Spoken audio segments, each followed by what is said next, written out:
The book of 1 Samuel, chapter 1. Elkanah and his family. There was a man named Elkanah who lived in Ramah, in the region of Zuph, in the hill country of Ephraim. He was the son of Jeroham, son of Elihu, son of Tohu, son of Zuph, of Ephraim. Elkanah had two wives, Hannah and Peninnah. Peninnah had children, but Hannah did not. Each year Elkanah would travel to Shiloh to worship and sacrifice to the Lord of Heaven's armies at the tabernacle. The priests of the Lord at that time were the two sons of Eli, Hophni and Phinehas. On the days Elkanah presented his sacrifice, he would give portions of the meat to Peninnah and each of her children. And though he loved Hannah, he would give her only one choice portion, because the Lord had given her no children. So Peninnah would taunt Hannah and make fun of her because the Lord had kept her from having children. Year after year it was the same. Peninnah would taunt Hannah as they went to the tabernacle. Each time Hannah would be reduced to tears and would not even eat. "Why are you crying, Hannah?" Elkanah would ask. "Why aren't you eating? Why be downhearted just because you have no children? You have me, isn't that better than having 10 sons? Hannah's prayer for a son. Once after a sacrificial meal at Shiloh, Hannah got up and went to pray.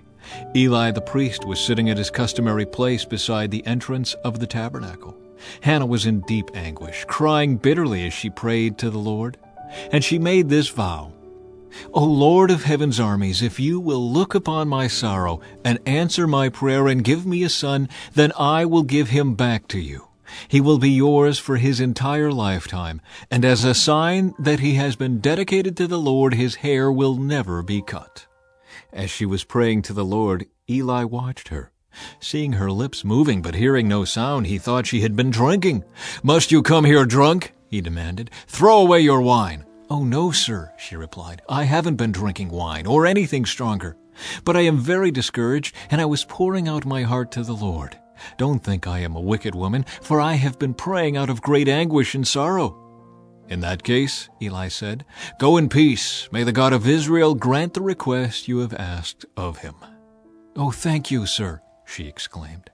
Then she went back and began to eat again, and she was no longer sad. Samuel's birth and dedication. The entire family got up early the next morning and went to worship the Lord once more. Then they returned home to Ramah. When Elkanah slept with Hannah, the Lord remembered her plea, and in due time she gave birth to a son. She named him Samuel, for she said, "I asked the Lord for him." The next year, Elkanah and his family went on their annual trip to offer a sacrifice to the Lord. But Hannah did not go. She told her husband, "Wait until the boy is weaned. Then I will take him to the tabernacle and leave him there with the Lord permanently." "Whatever you think is best," Elkanah agreed. "Stay here for now, and may the Lord help you keep your promise." So she stayed home and nursed the boy until he was weaned. When the child was weaned, Hannah took him to the tabernacle in Shiloh. They brought along a 3-year-old bull for the sacrifice and a basket of flour and some wine. After sacrificing the bull, they brought the boy to Eli. "Sir, do you remember me?" Hannah asked. "I am the woman who stood here several years ago praying to the Lord. I asked the Lord to give me this boy, and he has granted my request. Now I am giving him to the Lord, and he will belong to the Lord his whole life." And they worshiped the Lord there. Chapter 2. Hannah's prayer of praise. Then Hannah prayed, "My heart rejoices in the Lord. The Lord has made me strong. Now I have an answer for my enemies. I rejoice because you rescued me.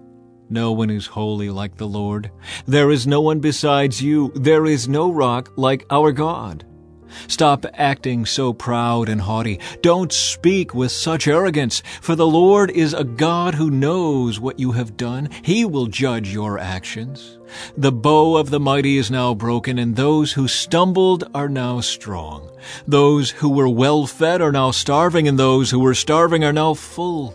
The childless woman now has 7 children, and the woman with many children wastes away.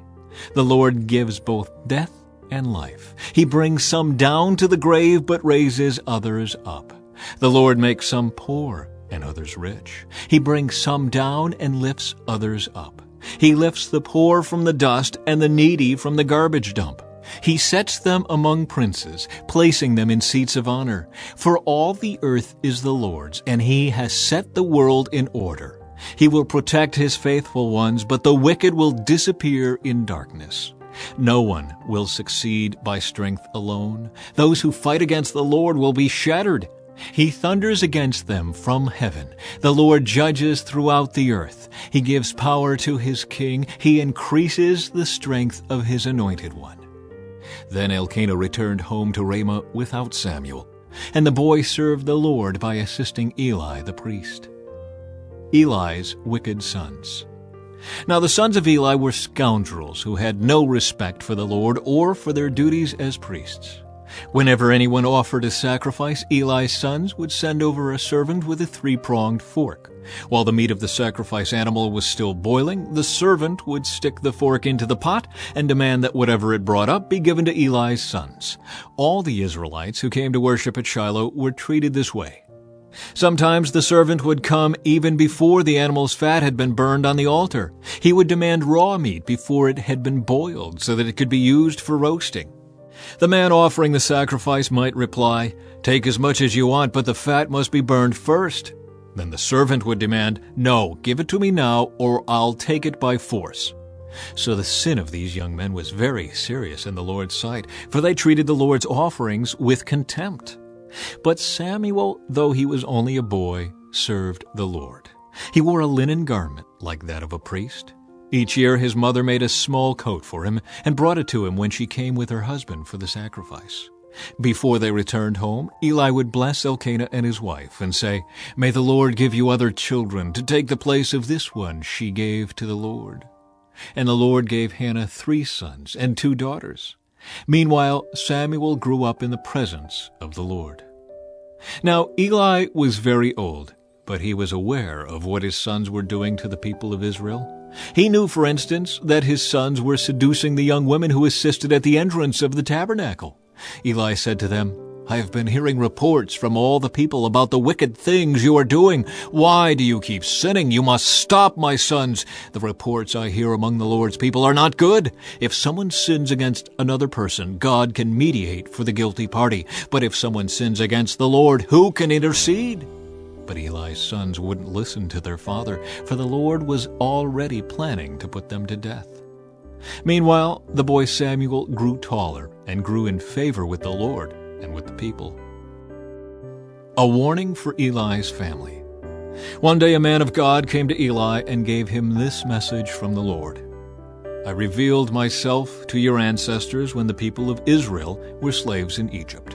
I chose your ancestor Aaron from among all the tribes of Israel to be my priest, to offer sacrifices on my altar, to burn incense, and to wear the priestly vest as he served me. And I assigned the sacrificial offerings to you priests. So why do you scorn my sacrifices and offerings? Why do you give your sons more honor than you give me? For you and they have become fat from the best offerings of my people Israel.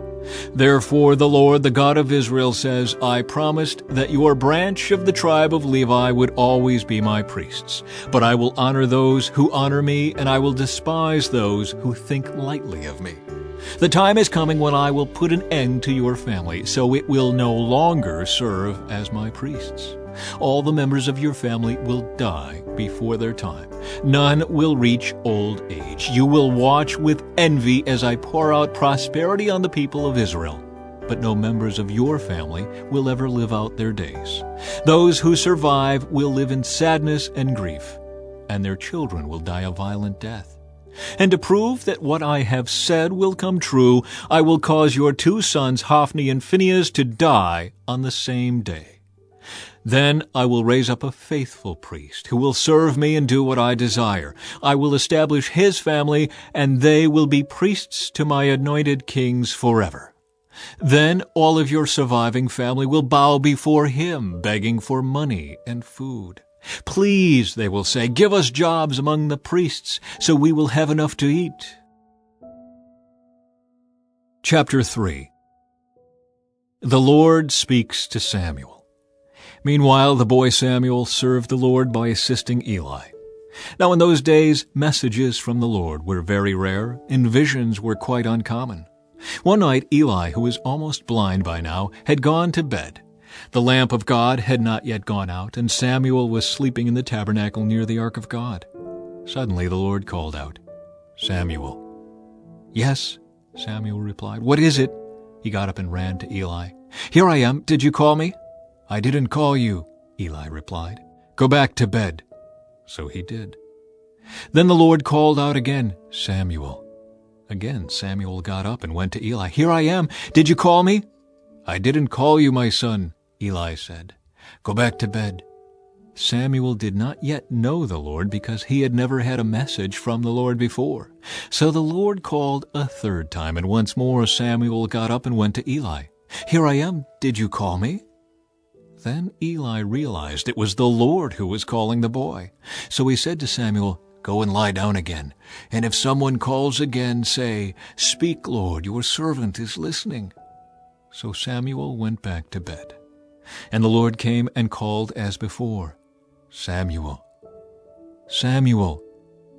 And Samuel replied, "Speak, your servant is listening." Then the Lord said to Samuel, "I am about to do a shocking thing in Israel. I am going to carry out all my threats against Eli and his family from beginning to end. I have warned him that judgment is coming upon his family forever, because his sons are blaspheming God and he hasn't disciplined them. So I have vowed that the sins of Eli and his sons will never be forgiven by sacrifices or offerings." Samuel speaks for the Lord. Samuel stayed in bed until morning, then got up and opened the doors of the tabernacle as usual. He was afraid to tell Eli what the Lord had said to him. But Eli called out to him, "Samuel, my son." "Here I am," Samuel replied. "What did the Lord say to you? Tell me everything, and may God strike you and even kill you if you hide anything from me." So Samuel told Eli everything. He didn't hold anything back. "It is the Lord's will," Eli replied. "Let him do what he thinks best." As Samuel grew up, the Lord was with him, and everything Samuel said proved to be reliable. And all Israel, from Dan in the north to Beersheba in the south, knew that Samuel was confirmed as a prophet of the Lord. The Lord continued to appear at Shiloh and gave messages to Samuel there at the tabernacle. And Samuel's words went out to all the people of Israel. Chapter 4. The Philistines capture the ark. At that time Israel was at war with the Philistines. The Israelite army was camped near Ebenezer, and the Philistines were at Aphek. The Philistines attacked and defeated the army of Israel, killing 4,000 men. After the battle was over, the troops retreated to their camp, and the elders of Israel asked, "Why did the Lord allow us to be defeated by the Philistines?" Then they said, "Let's bring the ark of the covenant of the Lord from Shiloh. If we carry it into battle with us, it will save us from our enemies." So they sent men to Shiloh to bring the ark of the covenant of the Lord of heaven's armies, who is enthroned between the cherubim. Hophni and Phinehas, the sons of Eli, were also there with the ark of the covenant of God. When all the Israelites saw the ark of the covenant of the Lord coming into the camp, their shout of joy was so loud it made the ground shake. "What's going on?" the Philistines asked. "What's all the shouting about in the Hebrew camp?" When they were told it was because the ark of the Lord had arrived, they panicked. "The gods have come into their camp," they cried. "This is a disaster. We have never had to face anything like this before. Help! Who can save us from these mighty gods of Israel? They are the same gods who destroyed the Egyptians with plagues when Israel was in the wilderness. Fight as never before, Philistines. If you don't, we will become the Hebrews' slaves just as they have been ours. Stand up like men and fight." So the Philistines fought desperately, and Israel was defeated again. The slaughter was great. 30,000 Israelite soldiers died that day. The survivors turned and fled to their tents. The ark of God was captured, and Hophni and Phinehas, the two sons of Eli, were killed. The death of Eli. A man from the tribe of Benjamin ran from the battlefield and arrived at Shiloh later that same day. He had torn his clothes and put dust on his head to show his grief. Eli was waiting beside the road to hear the news of the battle, for his heart trembled for the safety of the ark of God. When the messenger arrived and told what had happened, an outcry resounded throughout the town. "What is all the noise about?" Eli asked. The messenger rushed over to Eli, who was 98 years old and blind. He said to Eli, "I have just come from the battlefield. I was there this very day." "What happened, my son?" Eli demanded. "Israel has been defeated by the Philistines," the messenger replied. "The people have been slaughtered, and your 2 sons, Hophni and Phinehas, were also killed, and the ark of God has been captured." When the messenger mentioned what had happened to the ark of God, Eli fell backward from his seat beside the gate. He broke his neck and died, for he was old and overweight. He had been Israel's judge for 40 years. Eli's daughter-in-law, the wife of Phinehas, was pregnant and near her time of delivery. When she heard that the ark of God had been captured and that her father-in-law and husband were dead, she went into labor and gave birth. She died in childbirth, but before she passed away, the midwives tried to encourage her. "Don't be afraid," they said. "You have a baby boy." But she did not answer or pay attention to them. She named the child Ichabod, which means, "Where is the glory?" For she said, "Israel's glory is gone." She named him this because the ark of God had been captured, and because her father-in-law and husband were dead. Then she said, "The glory has departed from Israel, for the ark of God has been captured." Chapter 5. The Ark in Philistia. After the Philistines captured the ark of God, they took it from the battleground at Ebenezer to the town of Ashdod. They carried the ark of God into the temple of Dagon and placed it beside an idol of Dagon. But when the citizens of Ashdod went to see it the next morning, Dagon had fallen with his face to the ground in front of the ark of the Lord. So they took Dagon and put him in his place again. But the next morning the same thing happened. Dagon had fallen face down before the ark of the Lord again. This time his head and hands had broken off and were lying in the doorway. Only the trunk of his body was left intact. That is why to this day neither the priests of Dagon nor anyone who enters the temple of Dagon in Ashdod will step on its threshold. Then the Lord's heavy hand struck the people of Ashdod and the nearby villages with a plague of tumors. When the people realized what was happening, they cried out, "We can't keep the ark of the God of Israel here any longer. He is against us. We will all be destroyed along with Dagon, our God." So they called together the rulers of the Philistine towns and asked, "What should we do with the ark of the God of Israel?" The rulers discussed it and replied, "Move it to the town of Gath." So they moved the ark of the God of Israel to Gath. But when the ark arrived at Gath, the Lord's heavy hand fell on its men, young and old. He struck them with a plague of tumors, and there was a great panic. So they sent the ark of God to the town of Ekron. But when the people of Ekron saw it coming, they cried out, "They are bringing the ark of the God of Israel here to kill us too." The people summoned the Philistine rulers again and begged them, "Please send the ark of the God of Israel back to its own country, or it will kill us all." For the deadly plague from God had already begun, and great fear was sweeping across the town. Those who didn't die were afflicted with tumors, and the cry from the town rose to heaven. Chapter 6.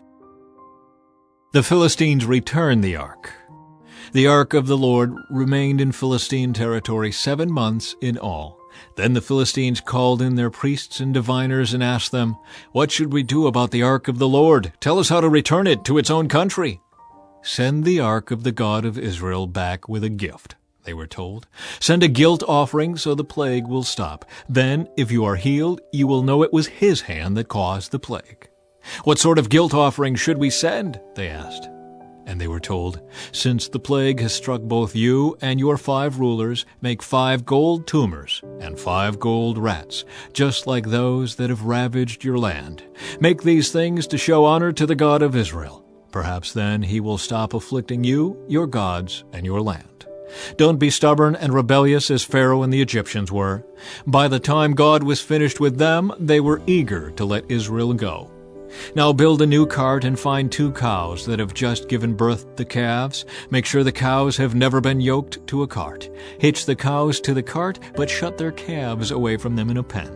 Put the ark of the Lord on the cart, and beside it place a chest containing the gold rats and gold tumors you are sending as a guilt offering. Then let the cows go wherever they want. If they cross the border of our land and go to Beth-Shemesh, we will know it was the Lord who brought this great disaster upon us. If they don't, we will know it was not his hand that caused the plague. It came simply by chance." So these instructions were carried out. 2 cows were hitched to the cart, and their newborn calves were shut up in a pen. Then the ark of the Lord and the chest containing the gold rats and gold tumors were placed on the cart. And sure enough, without veering off in other directions, the cows went straight along the road toward Beth-Shemesh, lowing as they went. The Philistine rulers followed them as far as the border of Beth-Shemesh. The people of Beth-Shemesh were harvesting wheat in the valley, and when they saw the ark, they were overjoyed. The cart came into the field of a man named Joshua and stopped beside a large rock. So the people broke up the wood of the cart for a fire and killed the cows and sacrificed them to the Lord as a burnt offering. Several men of the tribe of Levi lifted the ark of the Lord and the chest containing the gold rats and gold tumors from the cart and placed them on the large rock. Many sacrifices and burnt offerings were offered to the Lord that day by the people of Beth-Shemesh. The 5 Philistine rulers watched all this and then returned to Ekron that same day. The 5 gold tumors sent by the Philistines as a guilt offering to the Lord were gifts from the rulers of Ashdod, Gaza, Ashkelon, Gath, and Ekron. The 5 gold rats represented the 5 Philistine towns and their surrounding villages, which were controlled by the 5 rulers. The large rock at Beth-Shemesh, where they set the ark of the Lord, still stands in the field of Joshua as a witness to what happened there. The ark moved to Kiriath-Jearim.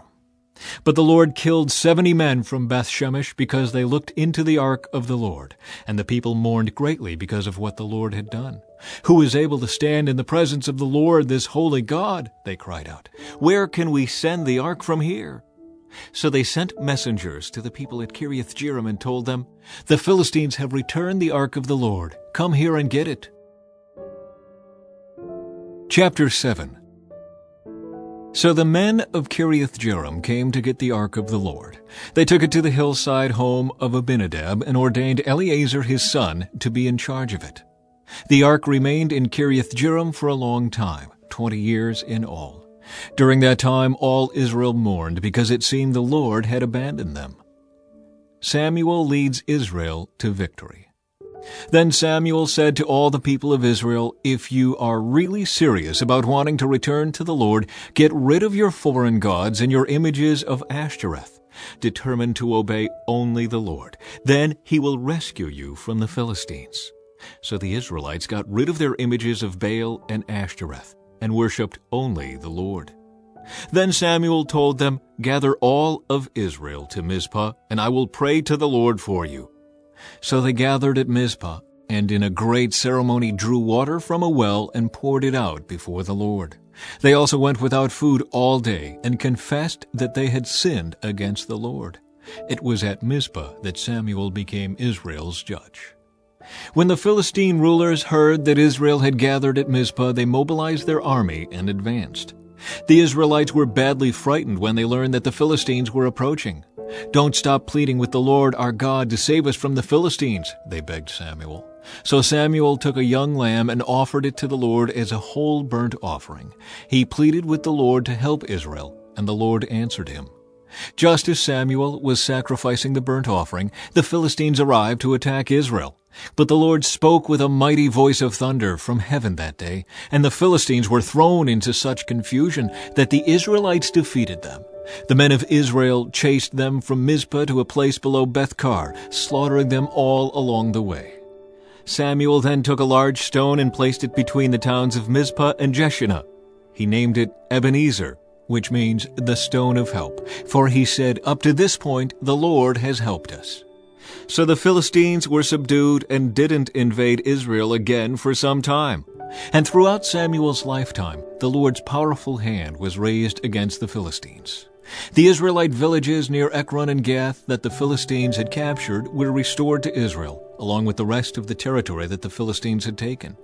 And there was peace between Israel and the Amorites in those days. Samuel continued as Israel's judge for the rest of his life. Each year he traveled around, setting up his court first at Bethel, then at Gilgal, and then at Mizpah. He judged the people of Israel at each of these places.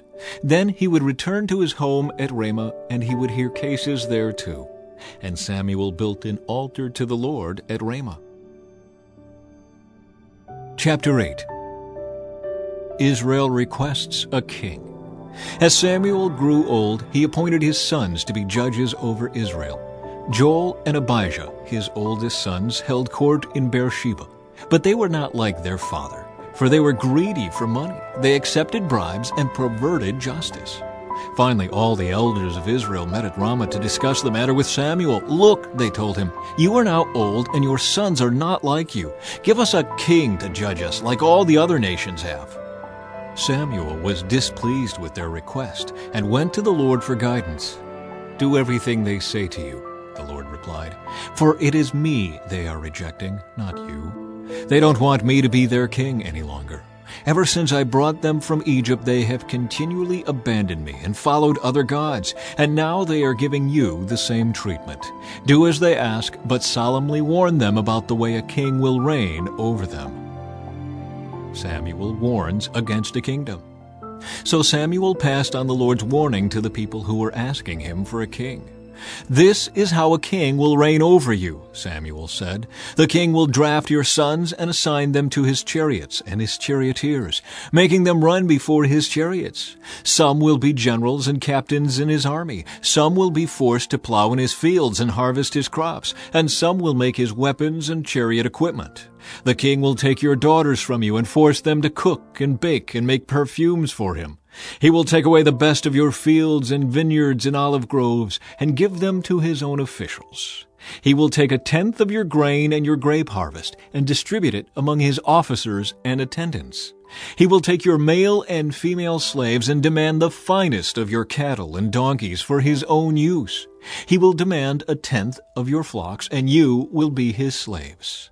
When that day comes, you will beg for relief from this king you are demanding, but then the Lord will not help you." But the people refused to listen to Samuel's warning. "Even so, we still want a king," they said. "We want to be like the nations around us. Our king will judge us and lead us into battle." So Samuel repeated to the Lord what the people had said, and the Lord replied, "Do as they say, and give them a king." Then Samuel agreed and sent the people home. Chapter 9. Saul meets Samuel. There was a wealthy, influential man named Kish from the tribe of Benjamin. He was the son of Abiel, son of Zeror, son of Bechereth, son of Aphiah, of the tribe of Benjamin. His son Saul was the most handsome man in Israel, head and shoulders taller than anyone else in the land. One day Kish's donkeys strayed away, and he told Saul, "Take a servant with you and go look for the donkeys." So Saul took one of the servants and traveled through the hill country of Ephraim, the land of Shalisha, the Shalem area, and the entire land of Benjamin, but they couldn't find the donkeys anywhere. Finally they entered the region of Zuph, and Saul said to his servant, "Let's go home. By now my father will be more worried about us than about the donkeys." But the servant said, "I've just thought of something.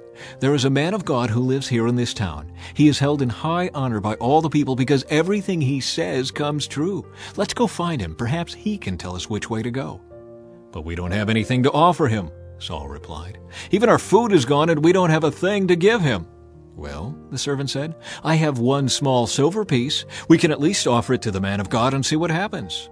In those days, if people wanted a message from God, they would say, "Let's go and ask the seer," for prophets used to be called seers. "All right," Saul agreed, "let's try it." So they started into the town where the man of God lived. As they were climbing the hill to the town, they met some young women coming out to draw water. So Saul and his servant asked, "Is the seer here today?"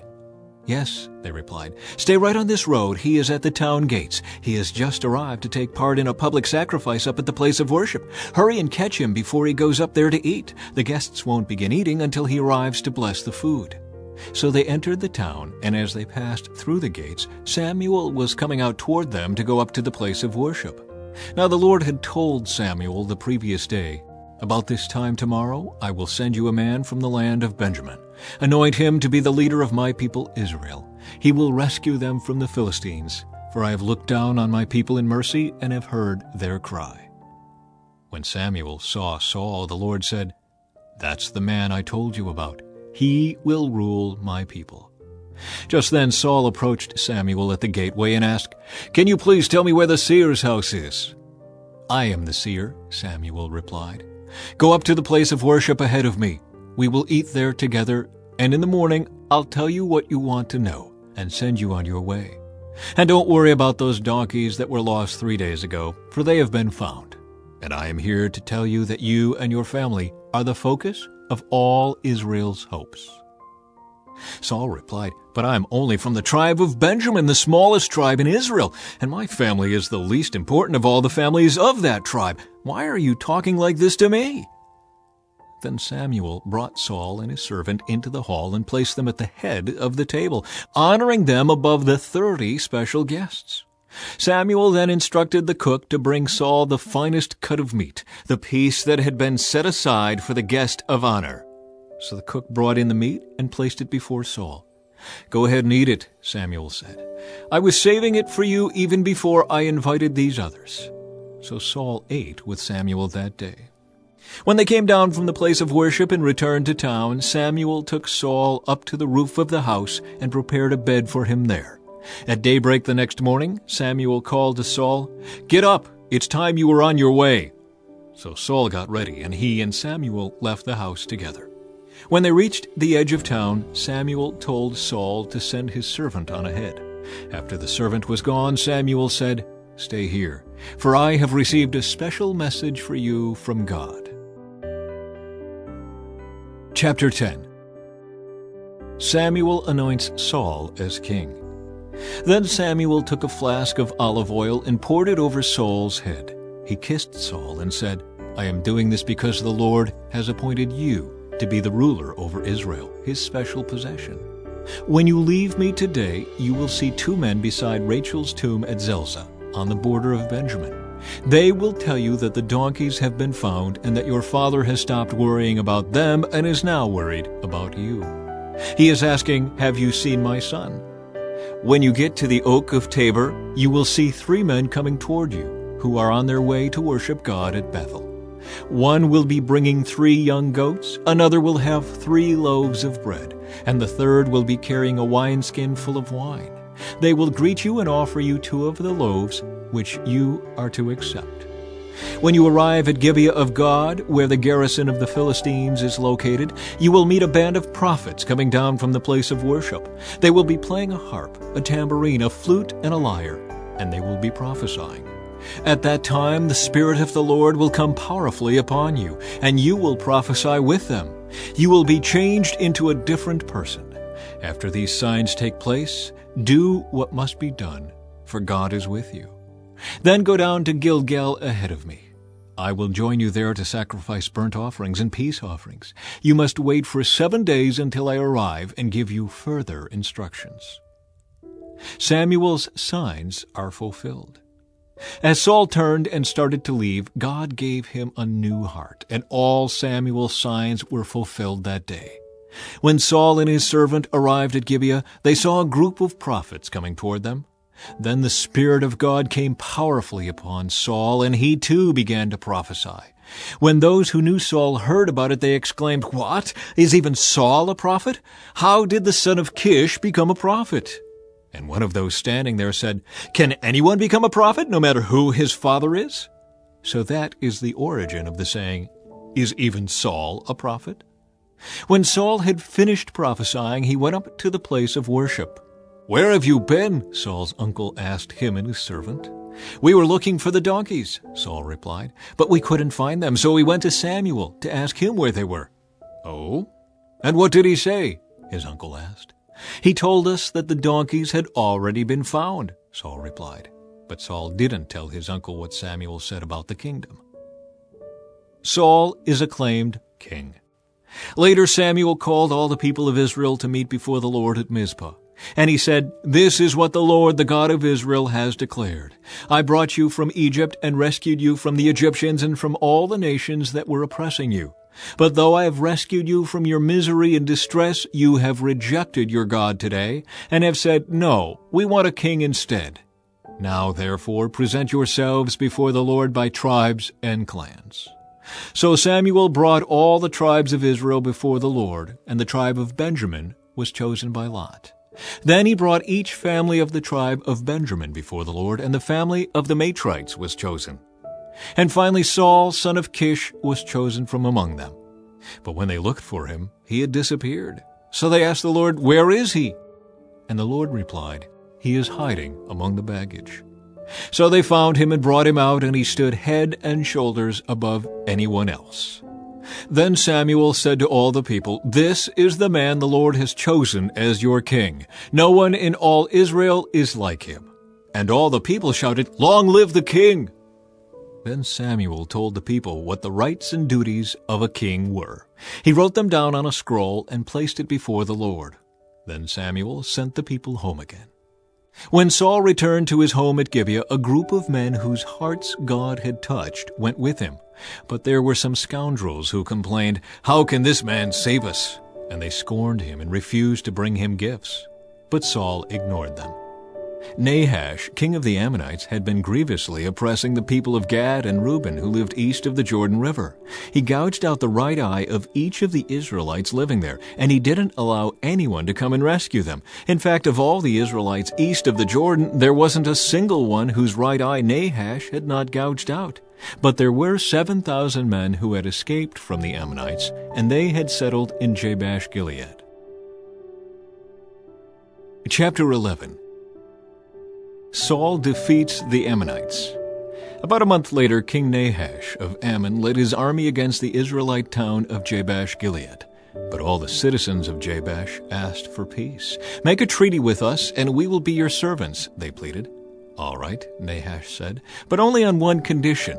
I will gouge out the right eye of every one of you as a disgrace to all Israel." "Give us 7 days to send messengers throughout Israel," replied the elders of Jabesh. "If no one comes to save us, we will agree to your terms."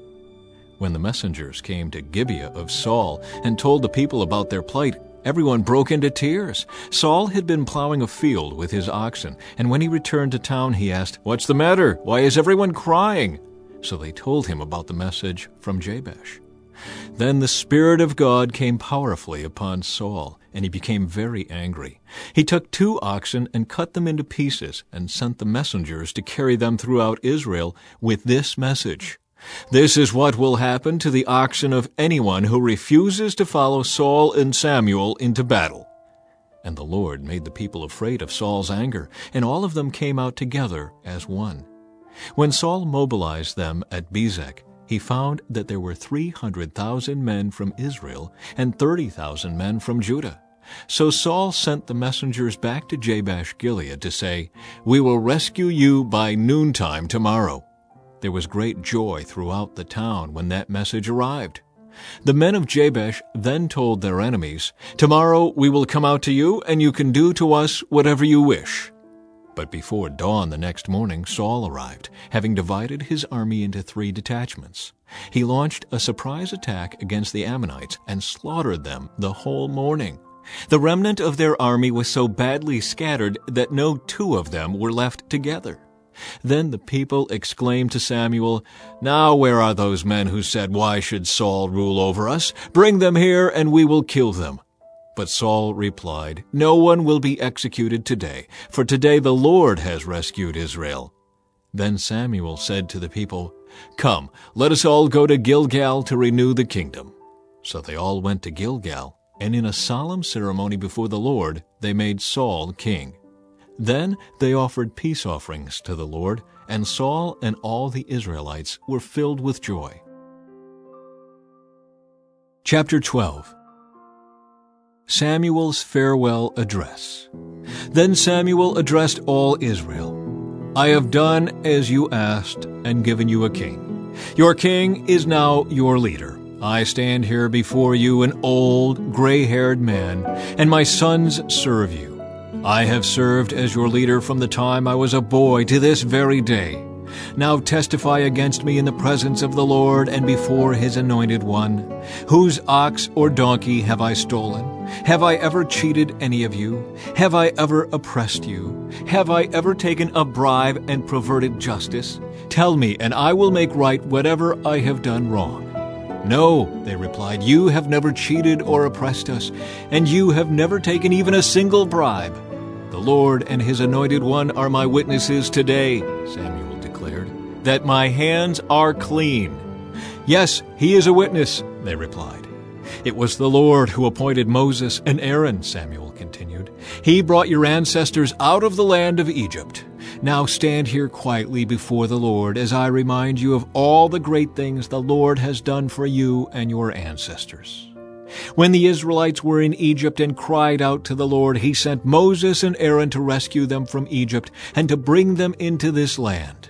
But the people soon forgot about the Lord their God, so he handed them over to Sisera, the commander of Hazor's army, and also to the Philistines and to the king of Moab, who fought against them. Then they cried to the Lord again and confessed, 'We have sinned by turning away from the Lord and worshiping the images of Baal and Ashtoreth. But we will worship you and you alone if you will rescue us from our enemies.' Then the Lord sent Gideon, Bedan, Jephthah, and Samuel to save you, and you lived in safety. But when you were afraid of Nahash, the king of Ammon, you came to me and said that you wanted a king to reign over you, even though the Lord your God was already your king. All right, here is the king you have chosen. You asked for him, and the Lord has granted your request. Now, if you fear and worship the Lord and listen to his voice, and if you do not rebel against the Lord's commands, then both you and your king will show that you recognize the Lord as your God. But if you rebel against the Lord's commands and refuse to listen to him, then his hand will be as heavy upon you as it was upon your ancestors. Now stand here and see the great thing the Lord is about to do. You know that it does not rain at this time of the year during the wheat harvest. I will ask the Lord to send thunder and rain today. Then you will realize how wicked you have been in asking the Lord for a king." So Samuel called to the Lord, and the Lord sent thunder and rain that day, and all the people were terrified of the Lord and of Samuel. "Pray to the Lord your God for us, or we will die," they all said to Samuel. "For now we have added to our sins by asking for a king." "Don't be afraid," Samuel reassured them. "You have certainly done wrong, but make sure now that you worship the Lord with all your heart, and don't turn your back on him. Don't go back to worshiping worthless idols that cannot help or rescue you. They are totally useless. The Lord will not abandon his people because that would dishonor his great name. For it has pleased the Lord to make you his very own people. As for me, I will certainly not sin against the Lord by ending my prayers for you, and I will continue to teach you what is good and right. But be sure to fear the Lord and faithfully serve him. Think of all the wonderful things he has done for you. But if you continue to sin, you and your king will be swept away." Chapter 13. Continued war with Philistia. Saul was 30 years old when he became king, and he reigned for 42 years. Saul selected 3,000 special troops from the army of Israel and sent the rest of the men home. He took 2,000 of the chosen men with him to Michmash and the hill country of Bethel. The other 1,000 went with Saul's son Jonathan to Gibeah in the land of Benjamin. Soon after this, Jonathan attacked and defeated the garrison of Philistines at Geba. The news spread quickly among the Philistines. So Saul blew the ram's horn throughout the land, saying, "Hebrews, hear this! Rise up in revolt!" All Israel heard the news that Saul had destroyed the Philistine garrison at Geba, and that the Philistines now hated the Israelites more than ever. So the entire Israelite army was summoned to join Saul at Gilgal. The Philistines mustered a mighty army of 3,000 chariots, 6,000 charioteers, and as many warriors as the grains of sand on the seashore. They camped at Michmash east of Bethaven. The men of Israel saw what a tight spot they were in, and because they were hard-pressed by the enemy, they tried to hide in caves, thickets, rocks, holes, and cisterns. Some of them crossed the Jordan River and escaped into the land of Gad and Gilead. Saul's disobedience and Samuel's rebuke. Meanwhile, Saul stayed at Gilgal, and his men were trembling with fear. Saul waited there 7 days for Samuel, as Samuel had instructed him earlier. But Samuel still didn't come. Saul realized that his troops were rapidly slipping away. So he demanded, "Bring me the burnt offering and the peace offerings." and Saul sacrificed the burnt offering himself. Just as Saul was finishing with the burnt offering, Samuel arrived. Saul went out to meet and welcome him, but Samuel said, "What is this you have done?" Saul replied, "I saw my men scattering from me, and you didn't arrive when you said you would, and the Philistines are at Michmash ready for battle. So I said, the Philistines are ready to march against us at Gilgal, and I haven't even asked for the Lord's help. So I felt compelled to offer the burnt offering myself before you came." "How foolish," Samuel exclaimed. "You have not kept the command the Lord your God gave you. Had you kept it, the Lord would have established your kingdom over Israel forever. But now your kingdom must end. For the Lord has sought out a man after his own heart. The Lord has already appointed him to be the leader of his people, because you have not kept the Lord's command." Israel's military disadvantage. Samuel then left Gilgal and went on his way, but the rest of the troops went with Saul to meet the army.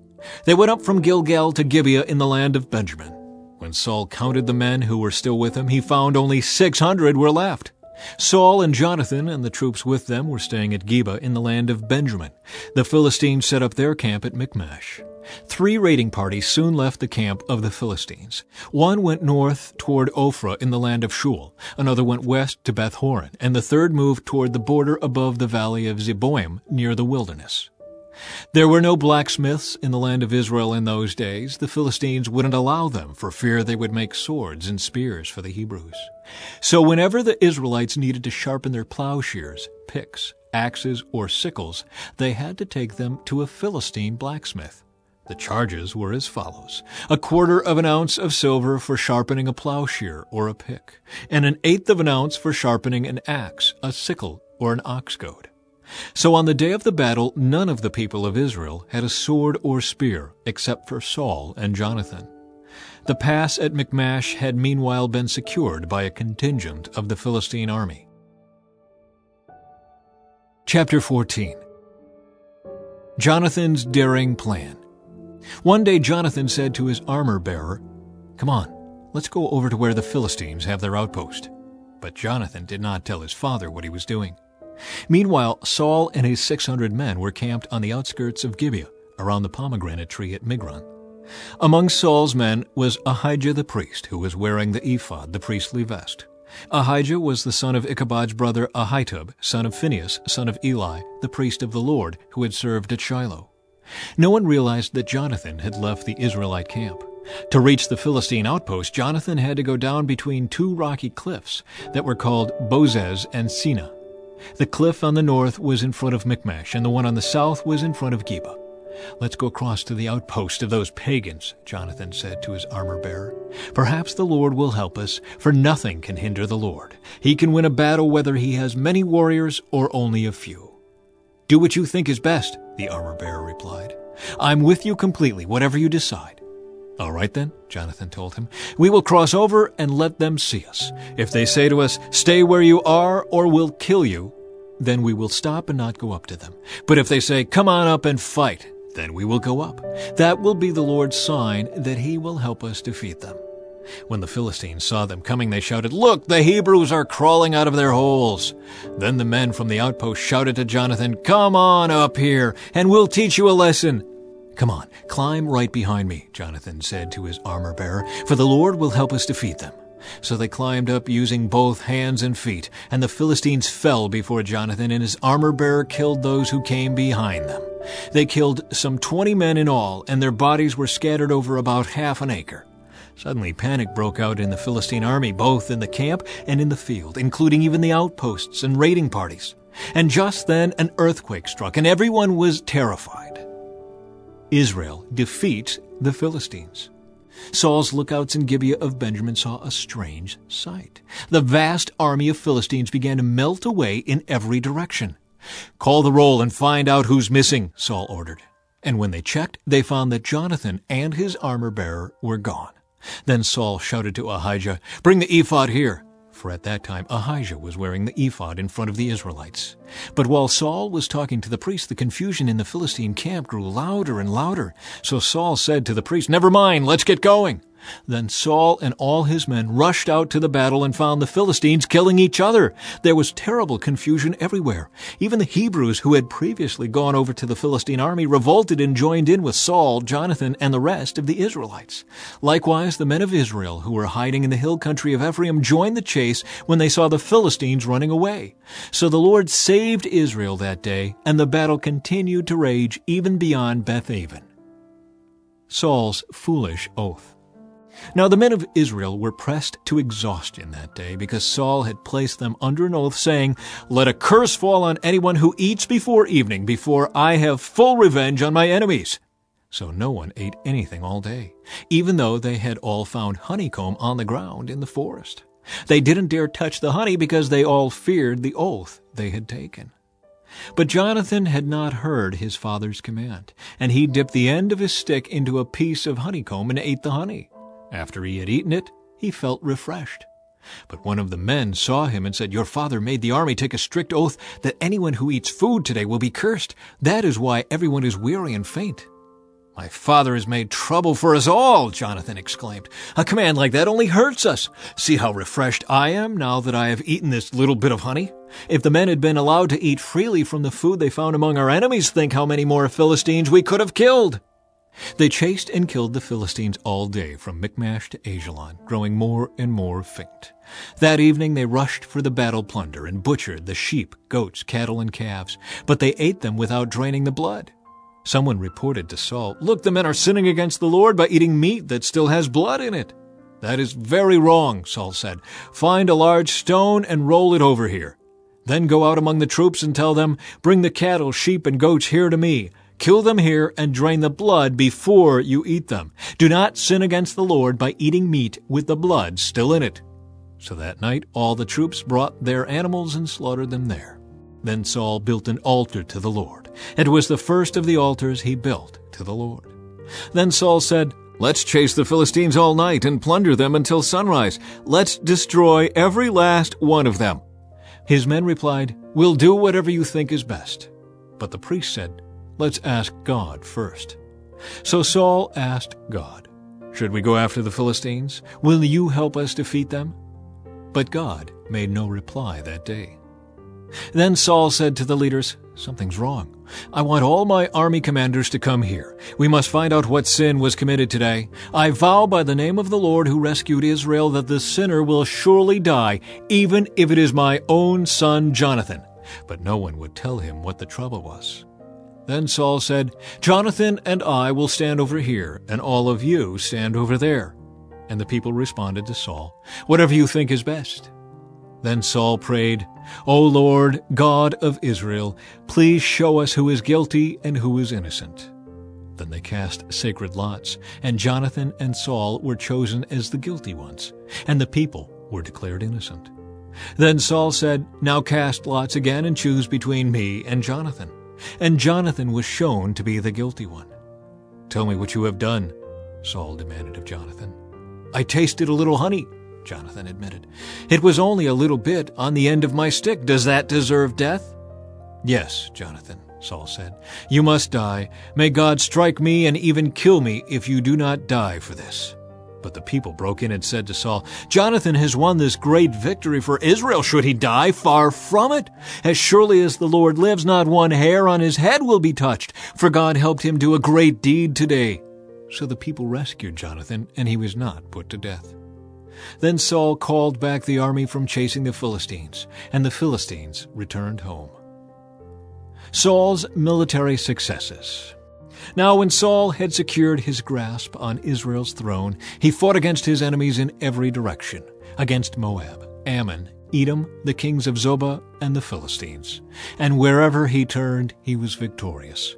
He performed great deeds and conquered the Amalekites, saving Israel from all those who had plundered them.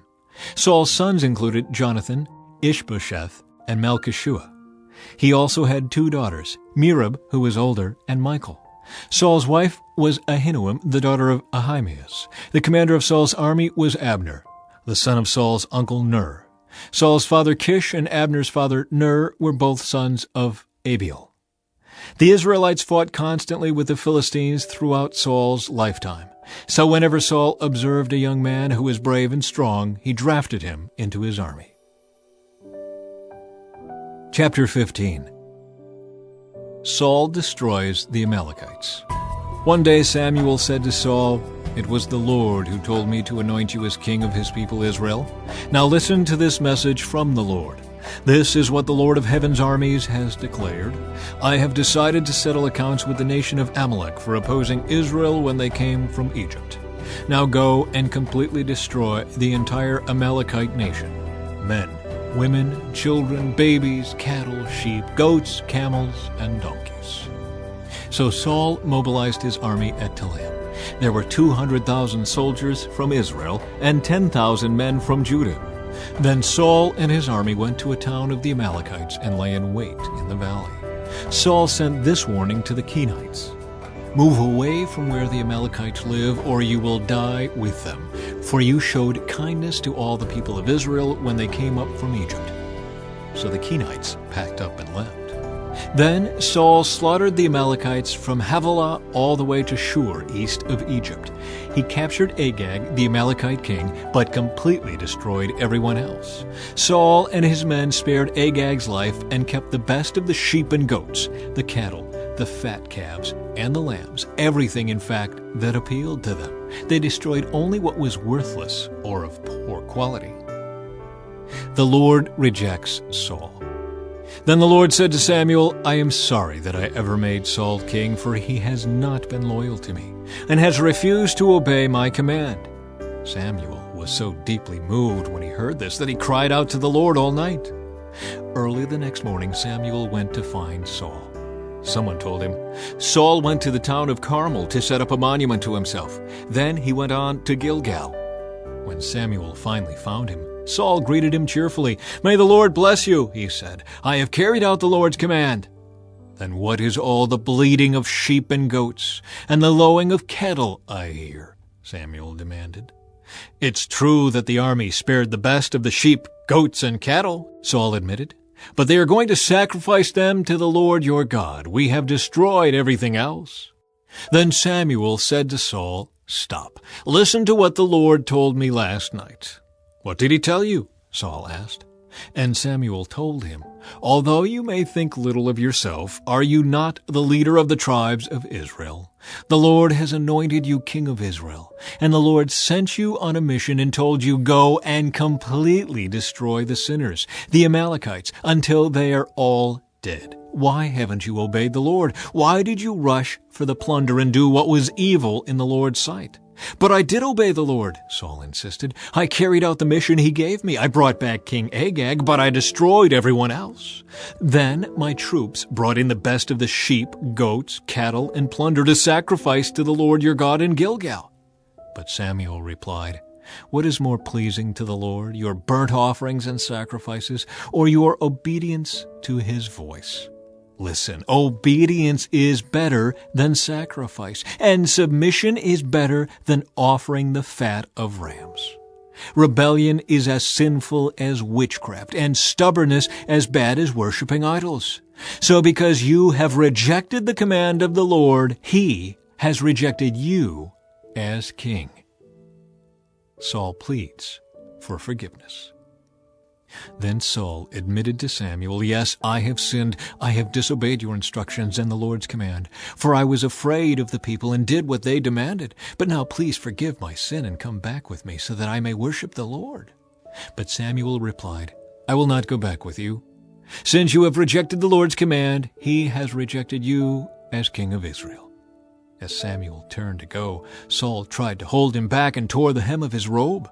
And Samuel said to him, "The Lord has torn the kingdom of Israel from you today and has given it to someone else, one who is better than you. And he who is the glory of Israel will not lie, nor will he change his mind, for he is not human that he should change his mind." And Saul pleaded again, "I know I have sinned, but please at least honor me before the elders of my people and before Israel by coming back with me so that I may worship the Lord your God." So Samuel finally agreed and went back with him, and Saul worshiped the Lord. Samuel executes King Agag. Then Samuel said, "Bring King Agag to me." Agag arrived full of hope, for he thought, "Surely the worst is over, and I have been spared." But Samuel said, "As your sword has killed the sons of many mothers, now your mother will be childless." And Samuel cut Agag to pieces before the Lord at Gilgal. Then Samuel went home to Ramah, and Saul returned to his house at Gibeah of Saul. Samuel never went to meet with Saul again, but he mourned constantly for him. And the Lord was sorry he had ever made Saul king of Israel. Chapter 16. Samuel anoints David as king. Now the Lord said to Samuel, "You have mourned long enough for Saul. I have rejected him as king of Israel, so fill your flask with olive oil and go to Bethlehem. Find a man named Jesse who lives there, for I have selected one of his sons to be my king." But Samuel asked, "How can I do that? If Saul hears about it, he will kill me." "Take a heifer with you," the Lord replied, "and say that you have come to make a sacrifice to the Lord. Invite Jesse to the sacrifice, and I will show you which of his sons to anoint for me." So Samuel did as the Lord instructed. When he arrived at Bethlehem, the elders of the town came trembling to meet him. "What's wrong?" they asked. "Do you come in peace?" "Yes," Samuel replied, "I have come to sacrifice to the Lord. Purify yourselves and come with me to the sacrifice." Then Samuel performed the purification rite for Jesse and his sons, and invited them to the sacrifice too. When they arrived, Samuel took one look at Eliab and thought, "Surely this is the Lord's anointed." But the Lord said to Samuel, "Don't judge by his appearance or height, for I have rejected him. The Lord doesn't see things the way you see them. People judge by outward appearance, but the Lord looks at the heart." Then Jesse told his son Abinadab to step forward and walk in front of Samuel. But Samuel said, "This is not the one the Lord has chosen." Next, Jesse summoned Shimei, but Samuel said, "Neither is this the one the Lord has chosen." In the same way, all 7 of Jesse's sons were presented to Samuel. But Samuel said to Jesse, "The Lord has not chosen any of these." Then Samuel asked, "Are these all the sons you have?" "There is still the youngest," Jesse replied, "but he's out in the fields watching the sheep and goats." "Send for him at once," Samuel said. "We will not sit down to eat until he arrives." So Jesse sent for him. He was dark and handsome, with beautiful eyes. And the Lord said, "This is the one. Anoint him." So as David stood there among his brothers, Samuel took the flask of olive oil he had brought and anointed David with the oil. And the Spirit of the Lord came powerfully upon David from that day on. Then Samuel returned to Ramah. David serves in Saul's court. Now the Spirit of the Lord had left Saul, and the Lord sent a tormenting spirit that filled him with depression and fear. Some of Saul's servants said to him, "A tormenting spirit from God is troubling you. Let us find a good musician to play the harp whenever the tormenting spirit troubles you. He will play soothing music, and you will soon be well again." "All right," Saul said. "Find me someone who plays well and bring him here." One of the servants said to Saul, "One of Jesse's sons from Bethlehem is a talented harp player. Not only that, he is a brave warrior, a man of war, and has good judgment. He is also a fine-looking young man, and the Lord is with him." So Saul sent messengers to Jesse to say, "Send me your son David the shepherd." Jesse responded by sending David to Saul, along with a young goat, a donkey loaded with bread, and a wineskin full of wine. So David went to Saul and began serving him. Saul loved David very much, and David became his armor-bearer. Then Saul sent word to Jesse asking, "Please let David remain in my service, for I am very pleased with him." And whenever the tormenting spirit from God troubled Saul, David would play the harp. Then Saul would feel better, and the tormenting spirit would go away. Chapter 17. Goliath challenges the Israelites. The Philistines now mustered their army for battle and camped between Soko in Judah and Azekah at Ephes-dammim. Saul countered by gathering his Israelite troops near the valley of Elah. So the Philistines and Israelites faced each other on opposite hills, with the valley between them. Then Goliath, a Philistine champion from Gath, came out of the Philistine ranks to face the forces of Israel. He was over 9 feet tall. He wore a bronze helmet, and his bronze coat of mail weighed 125 pounds. He also wore bronze leg armor, and he carried a bronze javelin on his shoulder. The shaft of his spear was as heavy and thick as a weaver's beam, tipped with an iron spearhead that weighed 15 pounds. His armor-bearer walked ahead of him carrying a shield. Goliath stood and shouted a taunt across to the Israelites. "Why are you all coming out to fight?" he called. "I am the Philistine champion, but you are only the servants of Saul. Choose one man to come down here and fight me. If he kills me, then we will be your slaves. But if I kill him, you will be our slaves. I defy the armies of Israel today. Send me a man who will fight me." When Saul and the Israelites heard this, they were terrified and deeply shaken. Jesse sends David to Saul's camp. Now David was the son of a man named Jesse, an Ephrathite from Bethlehem in the land of Judah. Jesse was an old man at that time, and he had 8 sons. Jesse's 3 oldest sons, Eliab, Abinadab, and Shimei, had already joined Saul's army to fight the Philistines. David was the youngest son. David's 3 oldest brothers stayed with Saul's army, but David went back and forth so he could help his father with the sheep in Bethlehem. For 40 days, every morning and evening, the Philistine champion strutted in front of the Israelite army. One day Jesse said to David, "Take this basket of roasted grain and these 10 loaves of bread and carry them quickly to your brothers, and give these 10 cuts of cheese to their captain. See how your brothers are getting along and bring back a report on how they are doing." David's brothers were with Saul and the Israelite army at the valley of Elah, fighting against the Philistines. So David left the sheep with another shepherd and set out early the next morning with the gifts, as Jesse had directed him. He arrived at the camp just as the Israelite army was leaving for the battlefield with shouts and battle cries. Soon the Israelite and Philistine forces stood facing each other, army against army. David left his things with the keeper of supplies and hurried out to the ranks to greet his brothers. As he was talking with them, Goliath, the Philistine champion from Gath, came out from the Philistine ranks. Then David heard him shout his usual taunt to the army of Israel. As soon as the Israelite army saw him, they began to run away in fright. "Have you seen the giant?" the men asked. "He comes out each day to defy Israel. The king has offered a huge reward to anyone who kills him. He will give that man one of his daughters for a wife, and the man's entire family will be exempted from paying taxes." David asked the soldiers standing nearby, "What will a man get for killing this Philistine and ending his defiance of Israel? Who is this pagan Philistine anyway, that he is allowed to defy the armies of the living God?" And these men gave David the same reply. They said, "Yes, that is the reward for killing him." But when David's oldest brother Eliab heard David talking to the men, he was angry. "What are you doing around here anyway?" he demanded. "What about those few sheep you're supposed to be taking care of? I know about your pride and deceit. You just want to see the battle."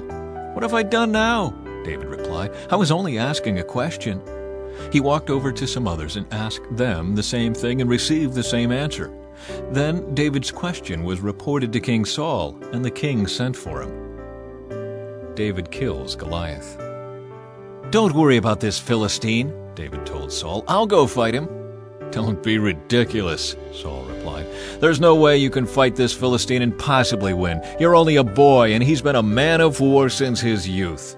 But David persisted. "I have been taking care of my father's sheep and goats," he said. "When a lion or a bear comes to steal a lamb from the flock, I go after it with a club and rescue the lamb from its mouth. If the animal turns on me, I catch it by the jaw and club it to death. I have done this to both lions and bears, and I'll do it to this pagan Philistine too, for he has defied the armies of the living God. The Lord who rescued me from the claws of the lion and the bear will rescue me from this Philistine." Saul finally consented. "All right, go ahead," he said, "and may the Lord be with you." Then Saul gave David his own armor, a bronze helmet and a coat of mail. David put it on, strapped the sword over it, and took a step or two to see what it was like, for he had never worn such things before. "I can't go in these," he protested to Saul. "I'm not used to them." So David took them off again. He picked up 5 smooth stones from a stream and put them into his shepherd's bag. Then, armed only with his shepherd's staff and sling, he started across the valley to fight the Philistine. Goliath walked out toward David with his shield-bearer ahead of him, sneering in contempt at this ruddy-faced boy. "Am I a dog," he roared at David, "that you come at me with a stick?" and he cursed David by the names of his gods. "Come over here, and I'll give your flesh to the birds and wild animals," Goliath yelled. David replied to the Philistine, "You come to me with sword, spear, and javelin, but I come to you in the name of the Lord of heaven's armies, the God of the armies of Israel, whom you have defied. Today the Lord will conquer you, and I will kill you and cut off your head. And then I will give the dead bodies of your men to the birds and wild animals, and the whole world will know that there is a God in Israel. And everyone assembled here will know that the Lord rescues his people, but not with sword and spear. This is the Lord's battle, and he will give you to us." As Goliath moved closer to attack, David quickly ran out to meet him. Reaching into his shepherd's bag and taking out a stone, he hurled it with his sling and hit the Philistine in the forehead. The stone sank in, and Goliath stumbled and fell face down on the ground. So David triumphed over the Philistine with only a sling and a stone, for he had no sword. Then David ran over and pulled Goliath's sword from its sheath. David used it to kill him and cut off his head. Israel routs the Philistines. When the Philistines saw that their champion was dead, they turned and ran. Then the men of Israel and Judah gave a great shout of triumph and rushed after the Philistines, chasing them as far as Gath and the gates of Ekron. The bodies of the dead and wounded Philistines were strewn all along the road, from Shaaraim as far as Gath and Ekron. Then the Israelite army returned and plundered the deserted Philistine camp. David took the Philistine's head to Jerusalem, but he stored the man's armor in his own tent. As Saul watched David go out to fight the Philistine, he asked Abner, the commander of his army, "Abner, whose son is this young man?" "I really don't know," Abner declared. "Well, find out who he is," the king told him. As soon as David returned from killing Goliath, Abner brought him to Saul with the Philistine's head still in his hand.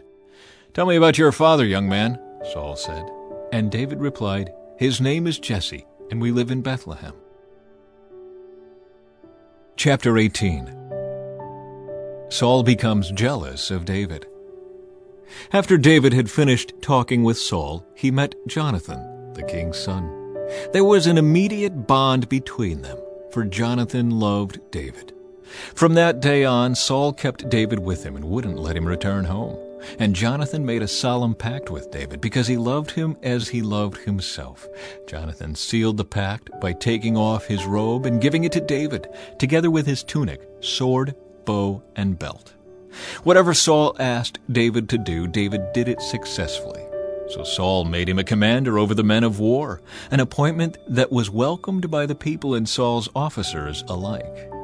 When the victorious Israelite army was returning home after David had killed the Philistine, women from all the towns of Israel came out to meet King Saul. They sang and danced for joy with tambourines and cymbals. This was their song: "Saul has killed his thousands and David his 10,000s." This made Saul very angry. "What's this?" he said. "They credit David with 10,000s and me with only thousands. Next, they'll be making him their king." So from that time on, Saul kept a jealous eye on David. The very next day, a tormenting spirit from God overwhelmed Saul, and he began to rave in his house like a madman. David was playing the harp, as he did each day. But Saul had a spear in his hand, and he suddenly hurled it at David, intending to pin him to the wall. But David escaped him twice. Saul was then afraid of David, for the Lord was with David and had turned away from Saul. Finally, Saul sent him away and appointed him commander over 1,000 men, and David faithfully led his troops into battle. David continued to succeed in everything he did, for the Lord was with him. When Saul recognized this, he became even more afraid of him. But all Israel and Judah loved David because he was so successful at leading his troops into battle. David marries Saul's daughter. One day Saul said to David, "I am ready to give you my older daughter, Merab, as your wife. But first you must prove yourself to be a real warrior by fighting the Lord's battles." For Saul thought, "I'll send him out against the Philistines and let them kill him rather than doing it myself." "Who am I, and what is my family in Israel, that I should be the king's son-in-law?" David exclaimed. "My father's family is nothing." So when the time came for Saul to give his daughter Merab in marriage to David, he gave her instead to Adriel, a man from Meholah. In the meantime, Saul's daughter Michal had fallen in love with David, and Saul was delighted when he heard about it. "Here's another chance to see him killed by the Philistines," Saul said to himself. But to David he said, "Today you have a second chance to become my son-in-law." Then Saul told his men to say to David, "The king really likes you, and so do we. Why don't you accept the king's offer and become his son-in-law?" When Saul's men said these things to David, he replied, "How can a poor man from a humble family afford the bride price for the daughter of a king?" When Saul's men reported this back to the king, he told them, "Tell David that all I want for the bride price is 100 Philistine foreskins. Vengeance on my enemies is all I really want." But what Saul had in mind was that David would be killed in the fight. David was delighted to accept the offer. Before the time limit expired, he and his men went out and killed 200 Philistines. Then David fulfilled the king's requirement by presenting all their foreskins to him. So Saul gave his daughter Michal to David to be his wife. When Saul realized that the Lord was with David and how much his daughter Michal loved him, Saul became even more afraid of him, and he remained David's enemy for the rest of his life. Every time the commanders of the Philistines attacked, David was more successful against them than all the rest of Saul's officers. So David's name became very famous. Chapter 19. Saul tries to kill David. Saul now urged his servants and his son Jonathan to assassinate David. But Jonathan, because of his strong affection for David, told him what his father was planning. "Tomorrow morning," he warned him, "you must find a hiding place out in the fields. I'll ask my father to go out there with me, and I'll talk to him about you. Then I'll tell you everything I can find out." The next morning Jonathan spoke with his father about David, saying many good things about him. "The king must not sin against his servant David," Jonathan said. "He's never done anything to harm you. He has always helped you in any way he could. Have you forgotten about the time he risked his life to kill a Philistine giant, and how the Lord brought a great victory to all Israel as a result? You were certainly happy about it then. Why should you murder an innocent man like David? There's no reason for it at all." So Saul listened to Jonathan and vowed, "As surely as the Lord lives, David will not be killed." Afterward, Jonathan called David and told him what had happened. Then he brought David to Saul, and David served in the court as before.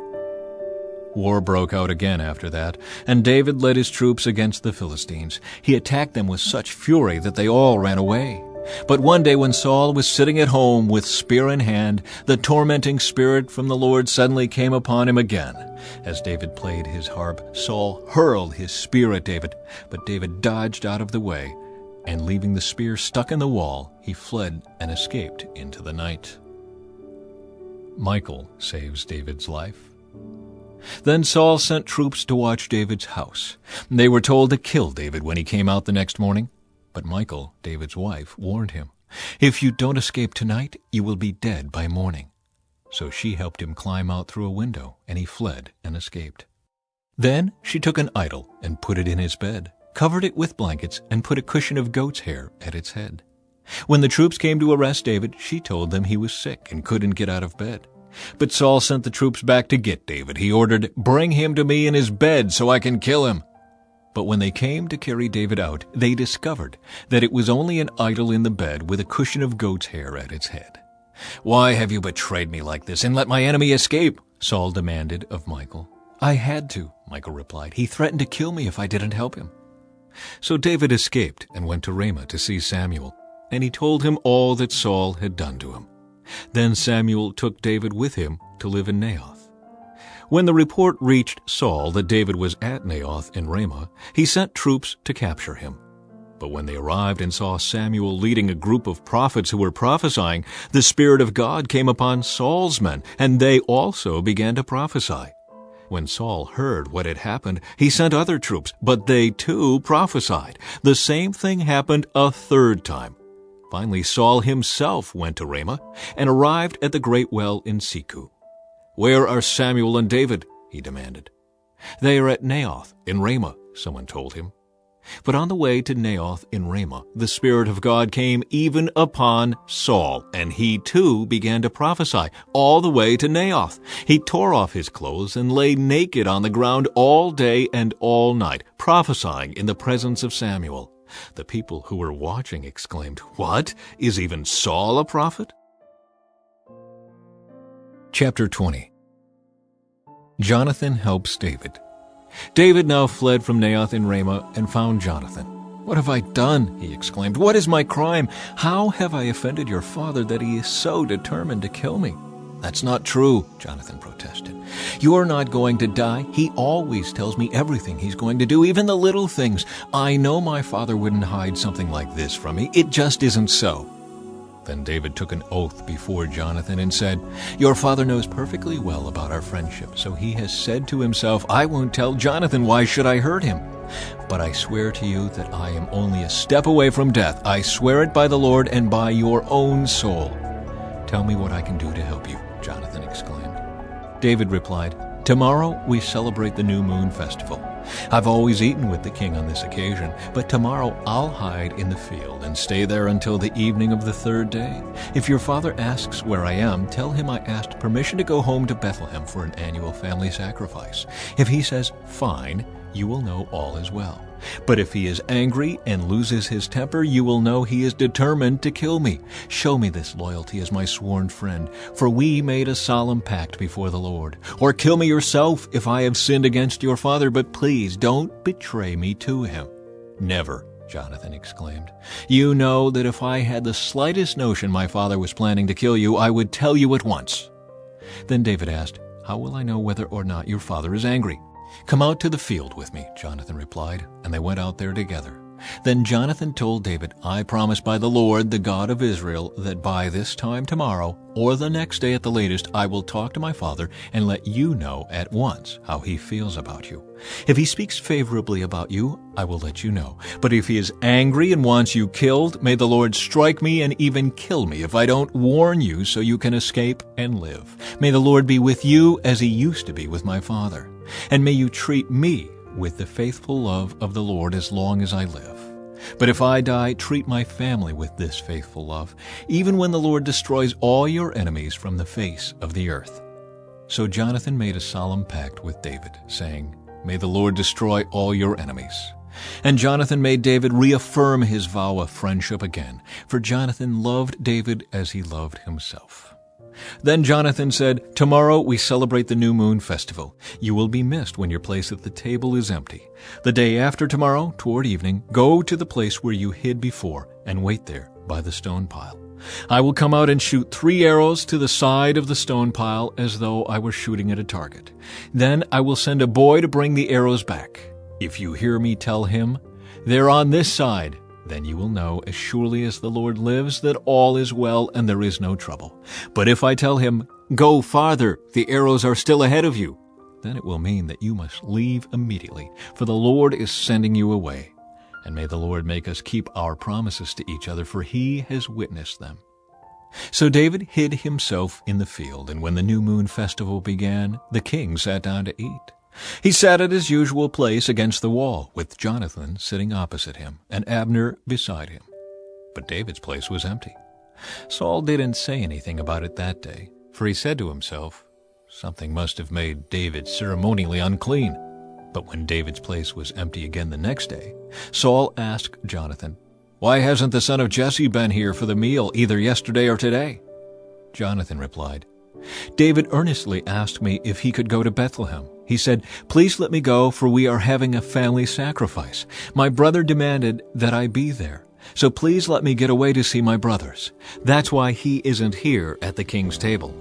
Saul boiled with rage at Jonathan. "You stupid son of a whore," he swore at him. "Do you think I don't know that you want him to be king in your place, shaming yourself and your mother? As long as that son of Jesse is alive, you'll never be king. Now go and get him so I can kill him." "But why should he be put to death?" Jonathan asked his father. "What has he done?" Then Saul hurled his spear at Jonathan, intending to kill him.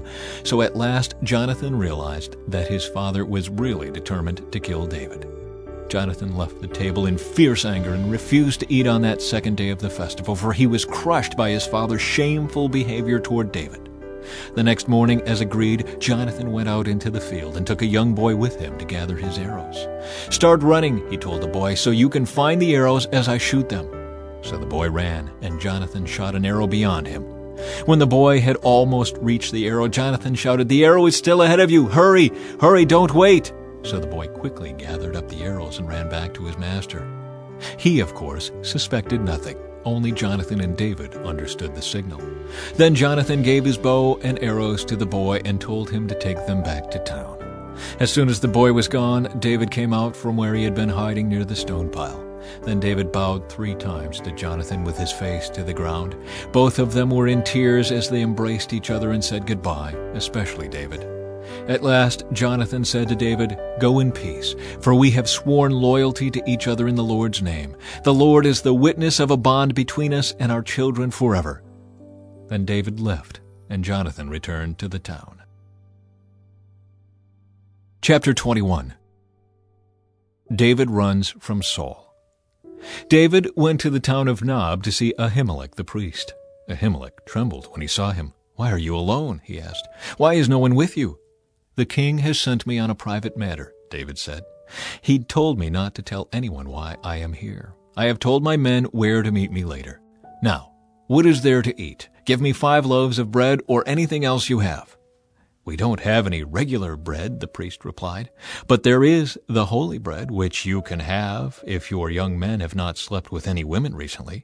"Don't worry," David replied. "I never allow my men to be with women when they are on a campaign, and since they stay clean even on ordinary trips, how much more on this one?" Since there was no other food available, the priest gave him the holy bread, the bread of the presence that was placed before the Lord in the tabernacle. It had just been replaced that day with fresh bread. Now Doeg the Edomite, Saul's chief herdsman, was there that day, having been detained before the Lord.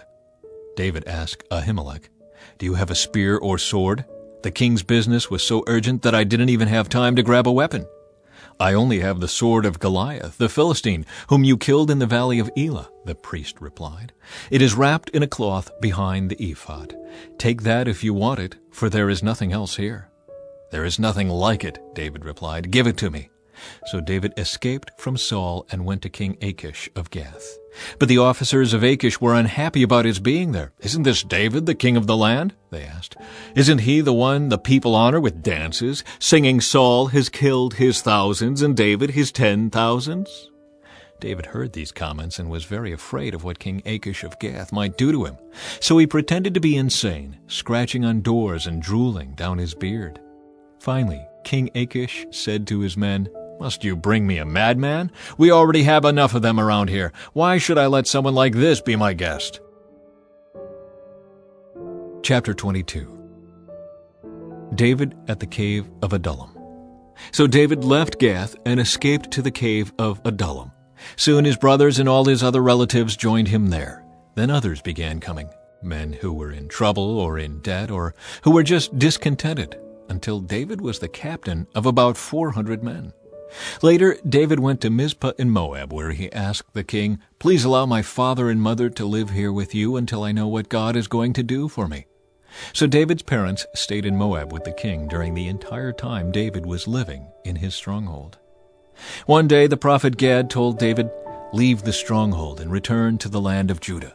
So David went to the forest of Hereth.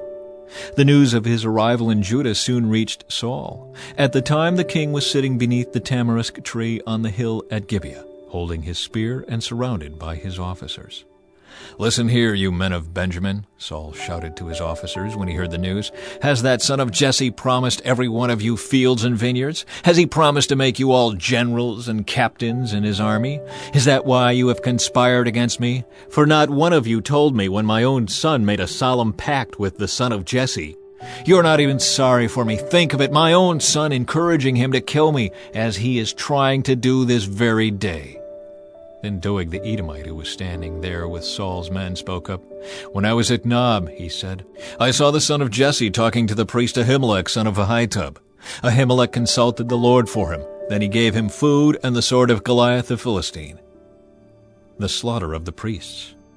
King Saul immediately sent for Ahimelech and all his family who served as priests at Nob.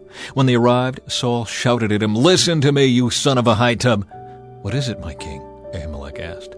"Why have you and the son of Jesse conspired against me?" Saul demanded. "Why did you give him food and a sword? Why have you consulted God for him? Why have you encouraged him to kill me, as he is trying to do this very day?"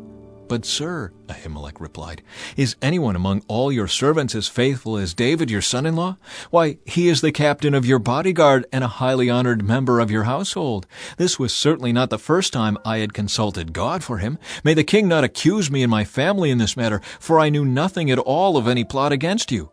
"You will surely die, Ahimelech, along with your entire family," the king shouted, and he ordered his bodyguards, "Kill these priests of the Lord, for they are allies and conspirators with David. They knew he was running away from me, but they didn't tell me." But Saul's men refused to kill the Lord's priests. Then the king said to Doeg, "You do it." So Doeg the Edomite turned on them and killed them that day, 85 priests in all, still wearing their priestly garments. Then he went to Nob, the town of the priests, and killed the priests' families, men and women, children and babies, and all the cattle, donkeys, sheep, and goats. Only Abiathar, one of the sons of Ahimelech, escaped and fled to David. When he told David that Saul had killed the priests of the Lord, David exclaimed, "I knew it. When I saw Doeg the Edomite there that day, I knew he was sure to tell Saul. Now I have caused the death of all your father's family. Stay here with me and don't be afraid. I will protect you with my own life, for the same person wants to kill us both." Chapter 23. David protects the town of Keilah. One day news came to David that the Philistines were at Keilah, stealing grain from the threshing floors. David asked the Lord, "Should I go and attack them?" "Yes, go and save Keilah," the Lord told him. But David's men said, "We're afraid even here in Judah. We certainly don't want to go to Keilah to fight the whole Philistine army." So David asked the Lord again, and again the Lord replied, "Go down to Keilah, for I will help you conquer the Philistines." So David and his men went to Keilah. They slaughtered the Philistines and took all their livestock and rescued the people of Keilah. Now when Abiathar, son of Ahimelech, fled to David at Keilah, he brought the ephod with him. Saul soon learned that David was at Keilah. "Good," he exclaimed. "We've got him now. God has handed him over to me, for he has trapped himself in a walled town." So Saul mobilized his entire army to march to Keilah and besiege David and his men. But David learned of Saul's plan and told Abiathar the priest to bring the ephod and ask the Lord what he should do.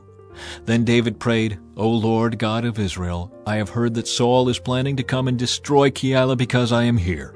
Will the leaders of Keilah betray me to him? And will Saul actually come as I have heard? O Lord God of Israel, please tell me."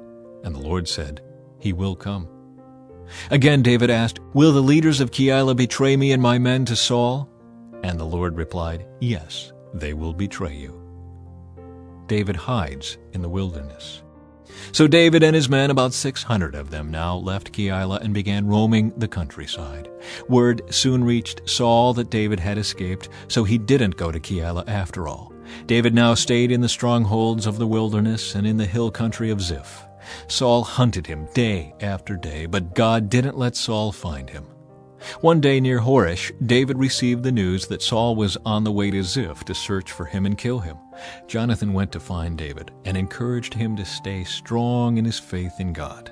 "Don't be afraid," Jonathan reassured him. "My father will never find you. You are going to be the king of Israel, and I will be next to you, as my father Saul is well aware." So the two of them renewed their solemn pact before the Lord. Then Jonathan returned home, while David stayed at Horish. But now the men of Ziph went to Saul in Gibeah and betrayed David to him. "We know where David is hiding," they said.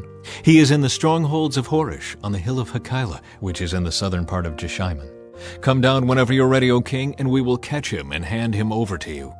"The Lord bless you," Saul said. "At last someone is concerned about me. Go and check again to be sure of where he is staying and who has seen him there, for I know that he is very crafty. Discover his hiding places and come back when you are sure. Then I'll go with you. And if he is in the area at all, I'll track him down, even if I have to search every hiding place in Judah." So the men of Ziph returned home ahead of Saul. Meanwhile, David and his men had moved into the wilderness of Maon in the Araba valley south of Jeshimon.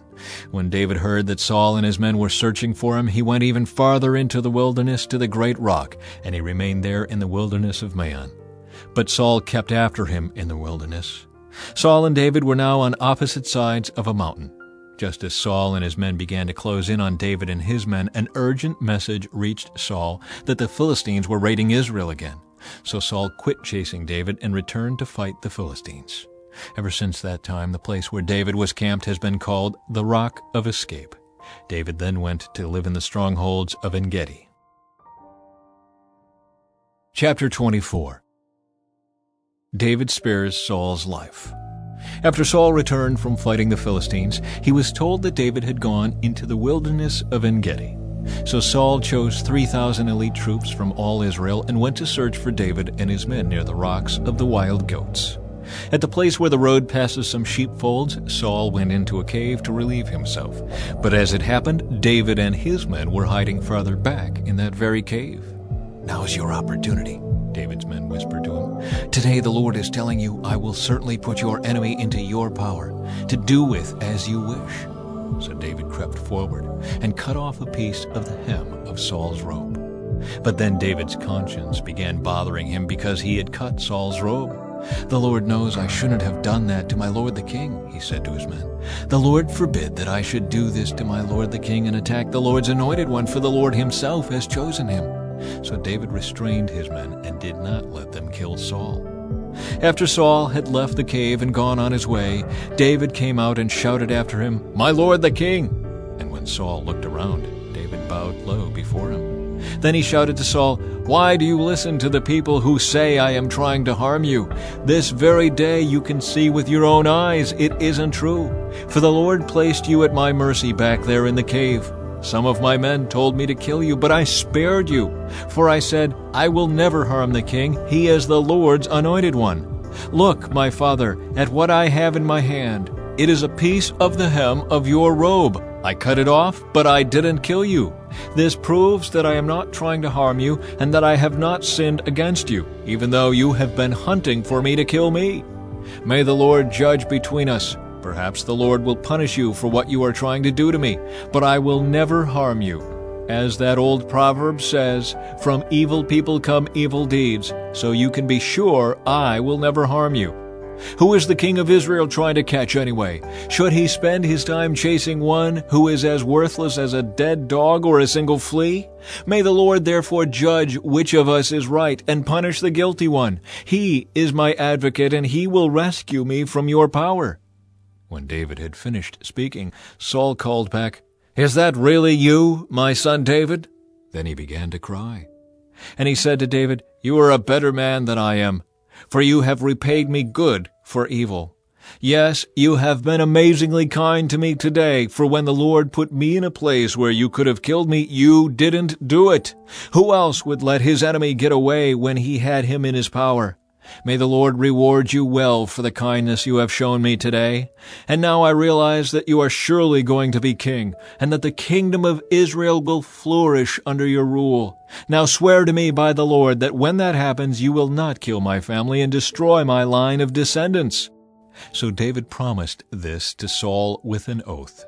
Then Saul went home, but David and his men went back to their stronghold. Chapter 25. The death of Samuel.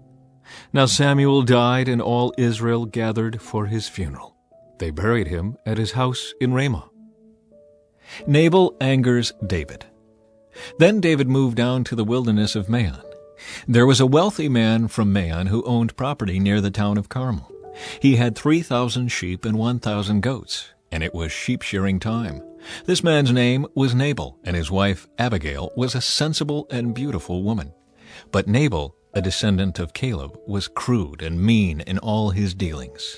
When David heard that Nabal was shearing his sheep, he sent 10 of his young men to Carmel with this message for Nabal: "Peace and prosperity to you, your family, and everything you own.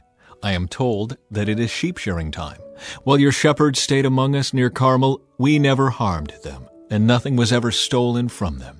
Ask your own men, and they will tell you this is true. So would you be kind to us, since we have come at a time of celebration? Please share any provisions you might have on hand with us and with your friend David." David's young men gave this message to Nabal in David's name, and they waited for a reply. "Who is this fellow David?" Nabal sneered to the young men. "Who does this son of Jesse think he is? There are lots of servants these days who run away from their masters. Should I take my bread and my water and my meat that I've slaughtered for my shearers and give it to a band of outlaws who come from who knows where?" So David's young men returned and told him what Nabal had said.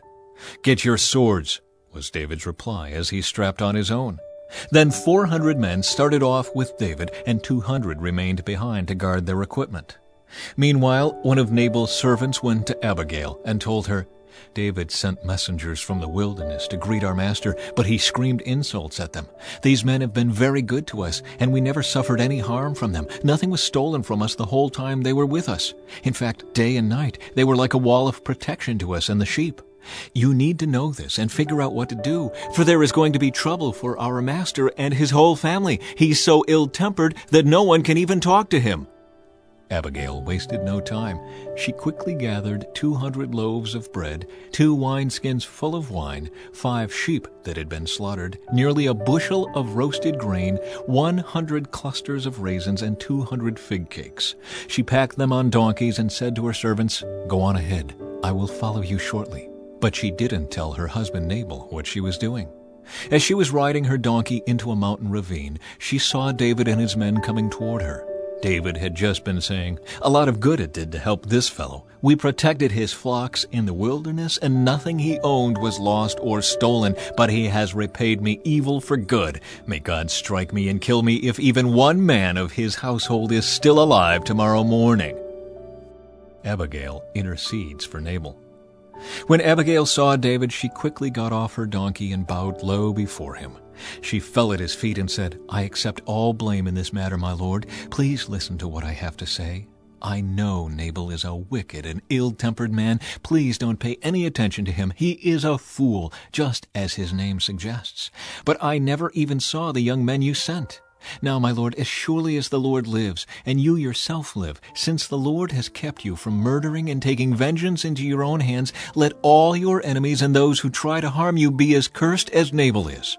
And here is a present that I, your servant, have brought to you and your young men. Please forgive me if I have offended you in any way. The Lord will surely reward you with a lasting dynasty, for you are fighting the Lord's battles, and you have not done wrong throughout your entire life. Even when you are chased by those who seek to kill you, your life is safe in the care of the Lord your God, secure in his treasure pouch. But the lives of your enemies will disappear like stones shot from a sling. When the Lord has done all he promised and has made you leader of Israel, don't let this be a blemish on your record. Then your conscience won't have to bear the staggering burden of needless bloodshed and vengeance. And when the Lord has done these great things for you, please remember me, your servant." David replied to Abigail, "Praise the Lord, the God of Israel, who has sent you to meet me today. Thank God for your good sense. Bless you for keeping me from murder and from carrying out vengeance with my own hands. For I swear by the Lord, the God of Israel, who has kept me from hurting you, that if you had not hurried out to meet me, not one of Nabal's men would still be alive tomorrow morning." Then David accepted her present and told her, "Return home in peace. I have heard what you said. We will not kill your husband." When Abigail arrived home, she found that Nabal was throwing a big party and was celebrating like a king. He was very drunk, so she didn't tell him anything about her meeting with David until dawn the next day. In the morning, when Nabal was sober, his wife told him what had happened. As a result, he had a stroke, and he lay paralyzed on his bed like a stone. About 10 days later, the Lord struck him, and he died. David marries Abigail. When David heard that Nabal was dead, he said, "Praise the Lord, who has avenged the insult I received from Nabal, and has kept me from doing it myself. Nabal has received the punishment for his sin." Then David sent messengers to Abigail to ask her to become his wife. When the messengers arrived at Carmel, they told Abigail, "David has sent us to take you back to marry him." She bowed low to the ground and responded, "I, your servant, would be happy to marry David. I would even be willing to become a slave washing the feet of his servants." Quickly getting ready, she took along 5 of her servant girls as attendants, mounted her donkey, and went with David's messengers. And so she became his wife. David also married Ahinoam from Jezreel, making both of them his wives. Saul, meanwhile, had given his daughter Michal, David's wife, to a man from Galim named Palti, son of Laish. Chapter 26. David spares Saul again. Now some men from Ziph came to Saul at Gibeah to tell him, "David is hiding on the hill of Hachilah, which overlooks Jeshimon." So Saul took 3,000 of Israel's elite troops and went to hunt him down in the wilderness of Ziph. Saul camped along the road beside the hill of Hachilah near Jeshimon, where David was hiding. When David learned that Saul had come after him into the wilderness, he sent out spies to verify the report of Saul's arrival. David slipped over to Saul's camp one night to look around.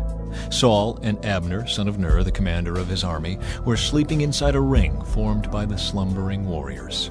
"Who will volunteer to go in there with me?" David asked Ahimelech the Hittite and Abishai, son of Zeruiah, Joab's brother. "I'll go with you," Abishai replied. So David and Abishai went right into Saul's camp and found him asleep, with his spear stuck in the ground beside his head. Abner and the soldiers were lying asleep around him. "God has surely handed your enemy over to you this time," Abishai whispered to David.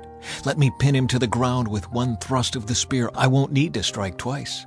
"No," David said, "don't kill him, for who can remain innocent after attacking the Lord's anointed one?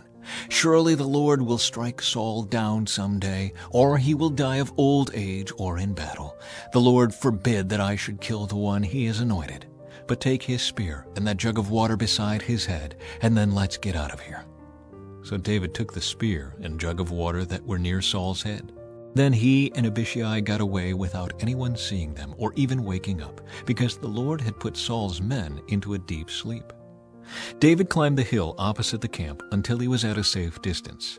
Then he shouted down to the soldiers and to Abner, son of Ner, "Wake up, Abner!" "Who is it?" Abner demanded. "Well, Abner, you're a great man, aren't you?" David taunted. "Where in all Israel is there anyone as mighty? So why haven't you guarded your master the king when someone came to kill him? This isn't good at all. I swear by the Lord that you and your men deserve to die because you failed to protect your master, the Lord's anointed. Look around. Where are the king's spear and the jug of water that were beside his head?" Saul recognized David's voice and called out, "Is that you, my son David?" And David replied, "Yes, my lord the king. Why are you chasing me? What have I done? What is my crime? But now let my lord the king listen to his servant. If the Lord has stirred you up against me, then let him accept my offering. But if this is simply a human scheme, then may those involved be cursed by the Lord. For they have driven me from my home, so I can no longer live among the Lord's people, and they have said, 'Go worship pagan gods.' Must I die on foreign soil, far from the presence of the Lord? Why has the king of Israel come out to search for a single flea? Why does he hunt me down like a partridge on the mountains?" Then Saul confessed, "I have sinned. Come back home, my son, and I will no longer try to harm you, for you valued my life today. I have been a fool and very, very wrong." "Here is your spear, O king," David replied. "Let one of your young men come over and get it. The Lord gives his own reward for doing good and for being loyal, and I refused to kill you even when the Lord placed you in my power, for you are the Lord's anointed one. Now may the Lord value my life even as I have valued yours today. May he rescue me from all my troubles." And Saul said to David, "Blessings on you, my son David. You will do many heroic deeds, and you will surely succeed." Then David went away, and Saul returned home. Chapter 27. David among the Philistines. But David kept thinking to himself, "Someday Saul is going to get me. The best thing I can do is escape to the Philistines. Then Saul will stop hunting for me in Israelite territory, and I will finally be safe." So David took his 600 men and went over and joined Achish, son of Maoch, the king of Gath. David and his men and their families settled there with Achish at Gath. David brought his 2 wives along with him. Ahinoam from Jezreel, and Abigail, Nabal's widow from Carmel. Word soon reached Saul that David had fled to Gath, so he stopped hunting for him. One day David said to Achish, "If it is all right with you, we would rather live in one of the country towns instead of here in the royal city." So Achish gave him the town of Ziklag, which still belongs to the kings of Judah to this day. And they lived there among the Philistines for 1 year and 4 months. David and his men spent their time raiding the Geshurites, the Girzites, and the Amalekites, people who had lived near Shur toward the land of Egypt since ancient times.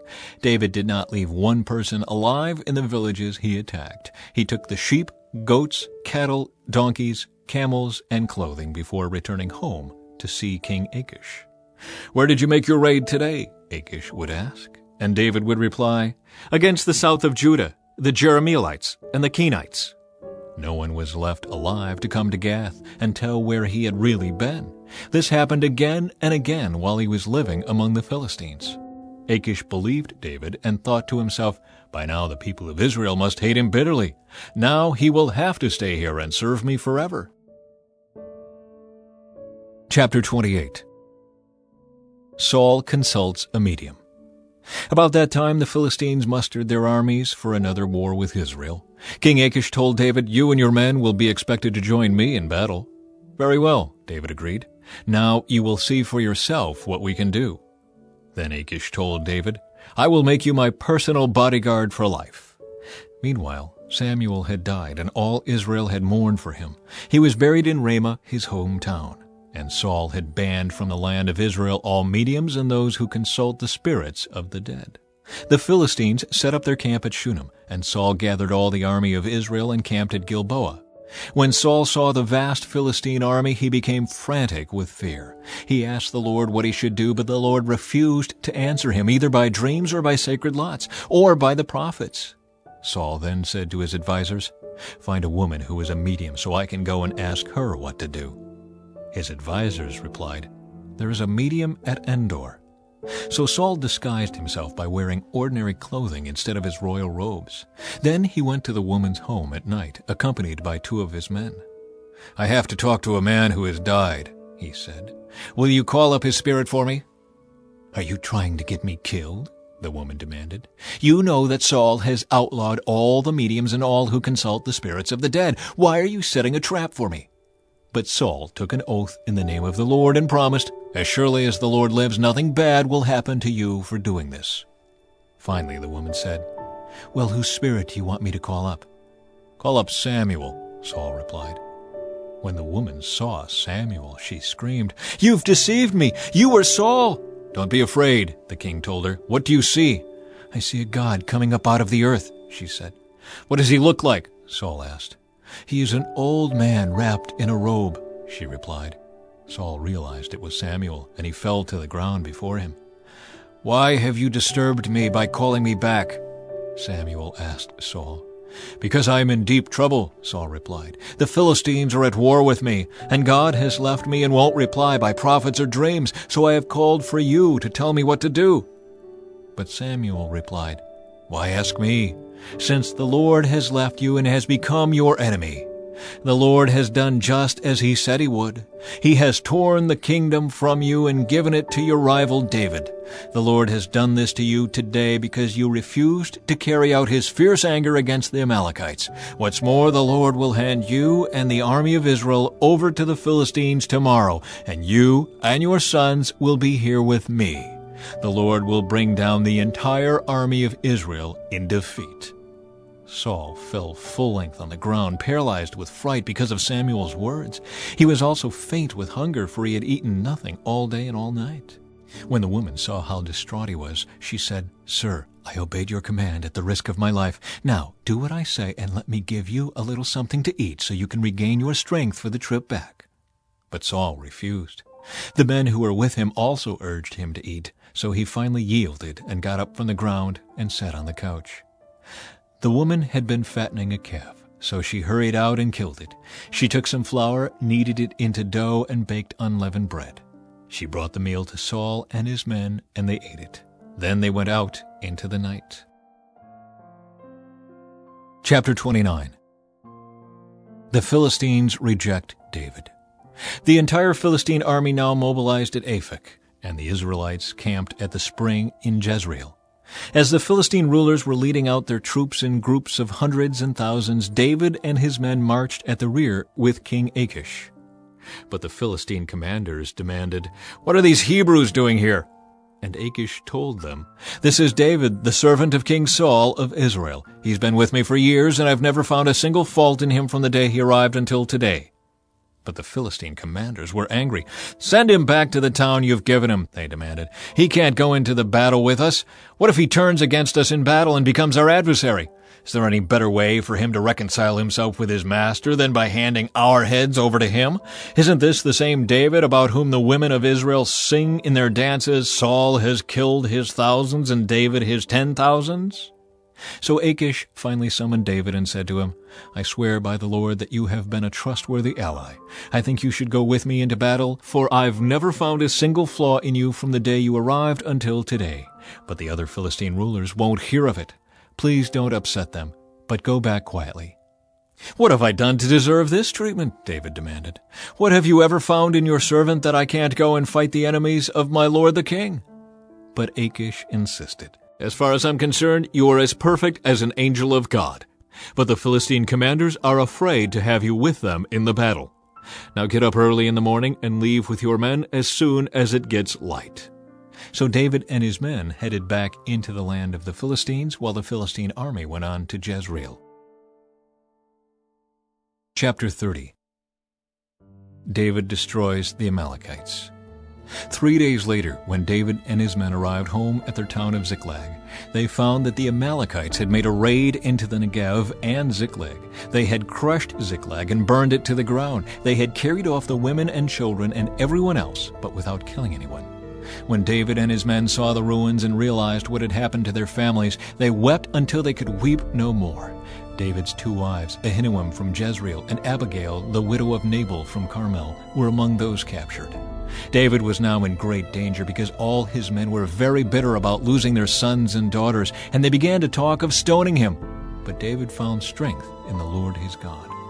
Then he said to Abiathar the priest, "Bring me the ephod." So Abiathar brought it. Then David asked the Lord, "Should I chase after this band of raiders? Will I catch them?" And the Lord told him, "Yes, go after them. You will surely recover everything that was taken from you." So David and his 600 men set out, and they came to the brook Bezor. But 200 of the men were too exhausted to cross the brook, so David continued the pursuit with 400 men. Along the way they found an Egyptian man in a field and brought him to David. They gave him some bread to eat and water to drink. They also gave him part of a fig cake and 2 clusters of raisins, for he hadn't had anything to eat or drink for 3 days and nights. Before long his strength returned. "To whom do you belong and where do you come from?" David asked him. "I am an Egyptian, the slave of an Amalekite," he replied. "My master abandoned me 3 days ago because I was sick.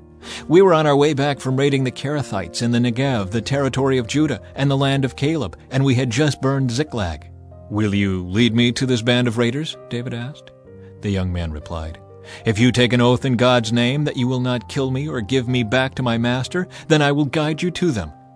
So he led David to them, and they found the Amalekites spread out across the fields, eating and drinking and dancing with joy because of the vast amount of plunder they had taken from the Philistines and the land of Judah. David and his men rushed in among them and slaughtered them throughout that night and the entire next day until evening. None of the Amalekites escaped except 400 young men who fled on camels. David got back everything the Amalekites had taken, and he rescued his 2 wives. Nothing was missing, small or great, son or daughter, nor anything else that had been taken. David brought everything back. He also recovered all the flocks and herds, and his men drove them ahead of the other livestock. "This plunder belongs to David," they said. Then David returned to the brook Bezor and met up with the 200 men who had been left behind because they were too exhausted to go with him. They went out to meet David and his men, and David greeted them joyfully. But some evil troublemakers among David's men said, "They didn't go with us, so they can't have any of the plunder we recovered. Give them their wives and children and tell them to be gone." But David said, "No, my brothers, Don't be selfish with what the Lord has given us. He has kept us safe and helped us defeat the band of raiders that attacked us. Who will listen when you talk like this? We share and share alike, those who go to battle and those who guard the equipment." From then on, David made this a decree and regulation for Israel, and it is still followed today. When he arrived at Ziklag, David sent part of the plunder to the elders of Judah, who were his friends. "Here is a present for you taken from the Lord's enemies," he said. The gifts were sent to the people of the following towns David had visited: Bethel, Ramoth Negev, Jatir, Aror, Siphmoth, Eshtemoa, Rachel, the towns of the Jerahmeelites, the towns of the Kenites, Hormah, Boreshan, Athak, Hebron, and all the other places David and his men had visited. Chapter 31. The death of Saul. Now the Philistines attacked Israel, and the men of Israel fled before them. Many were slaughtered on the slopes of Mount Gilboa. The Philistines closed in on Saul and his sons, and they killed 3 of his sons, Jonathan, Abinadab, and Malchishua. The fighting grew very fierce around Saul, and the Philistine archers caught up with him and wounded him severely. Saul groaned to his armor-bearer, "Take your sword and kill me before these pagan Philistines come to run me through and taunt and torture me." But his armor-bearer was afraid and would not do it. So Saul took his own sword and fell on it. When his armor-bearer realized that Saul was dead, he fell on his own sword and died beside the king.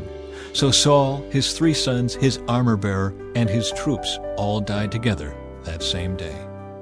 When the Israelites on the other side of the Jezreel Valley and beyond the Jordan saw that the Israelite army had fled and that Saul and his sons were dead, they abandoned their towns and fled.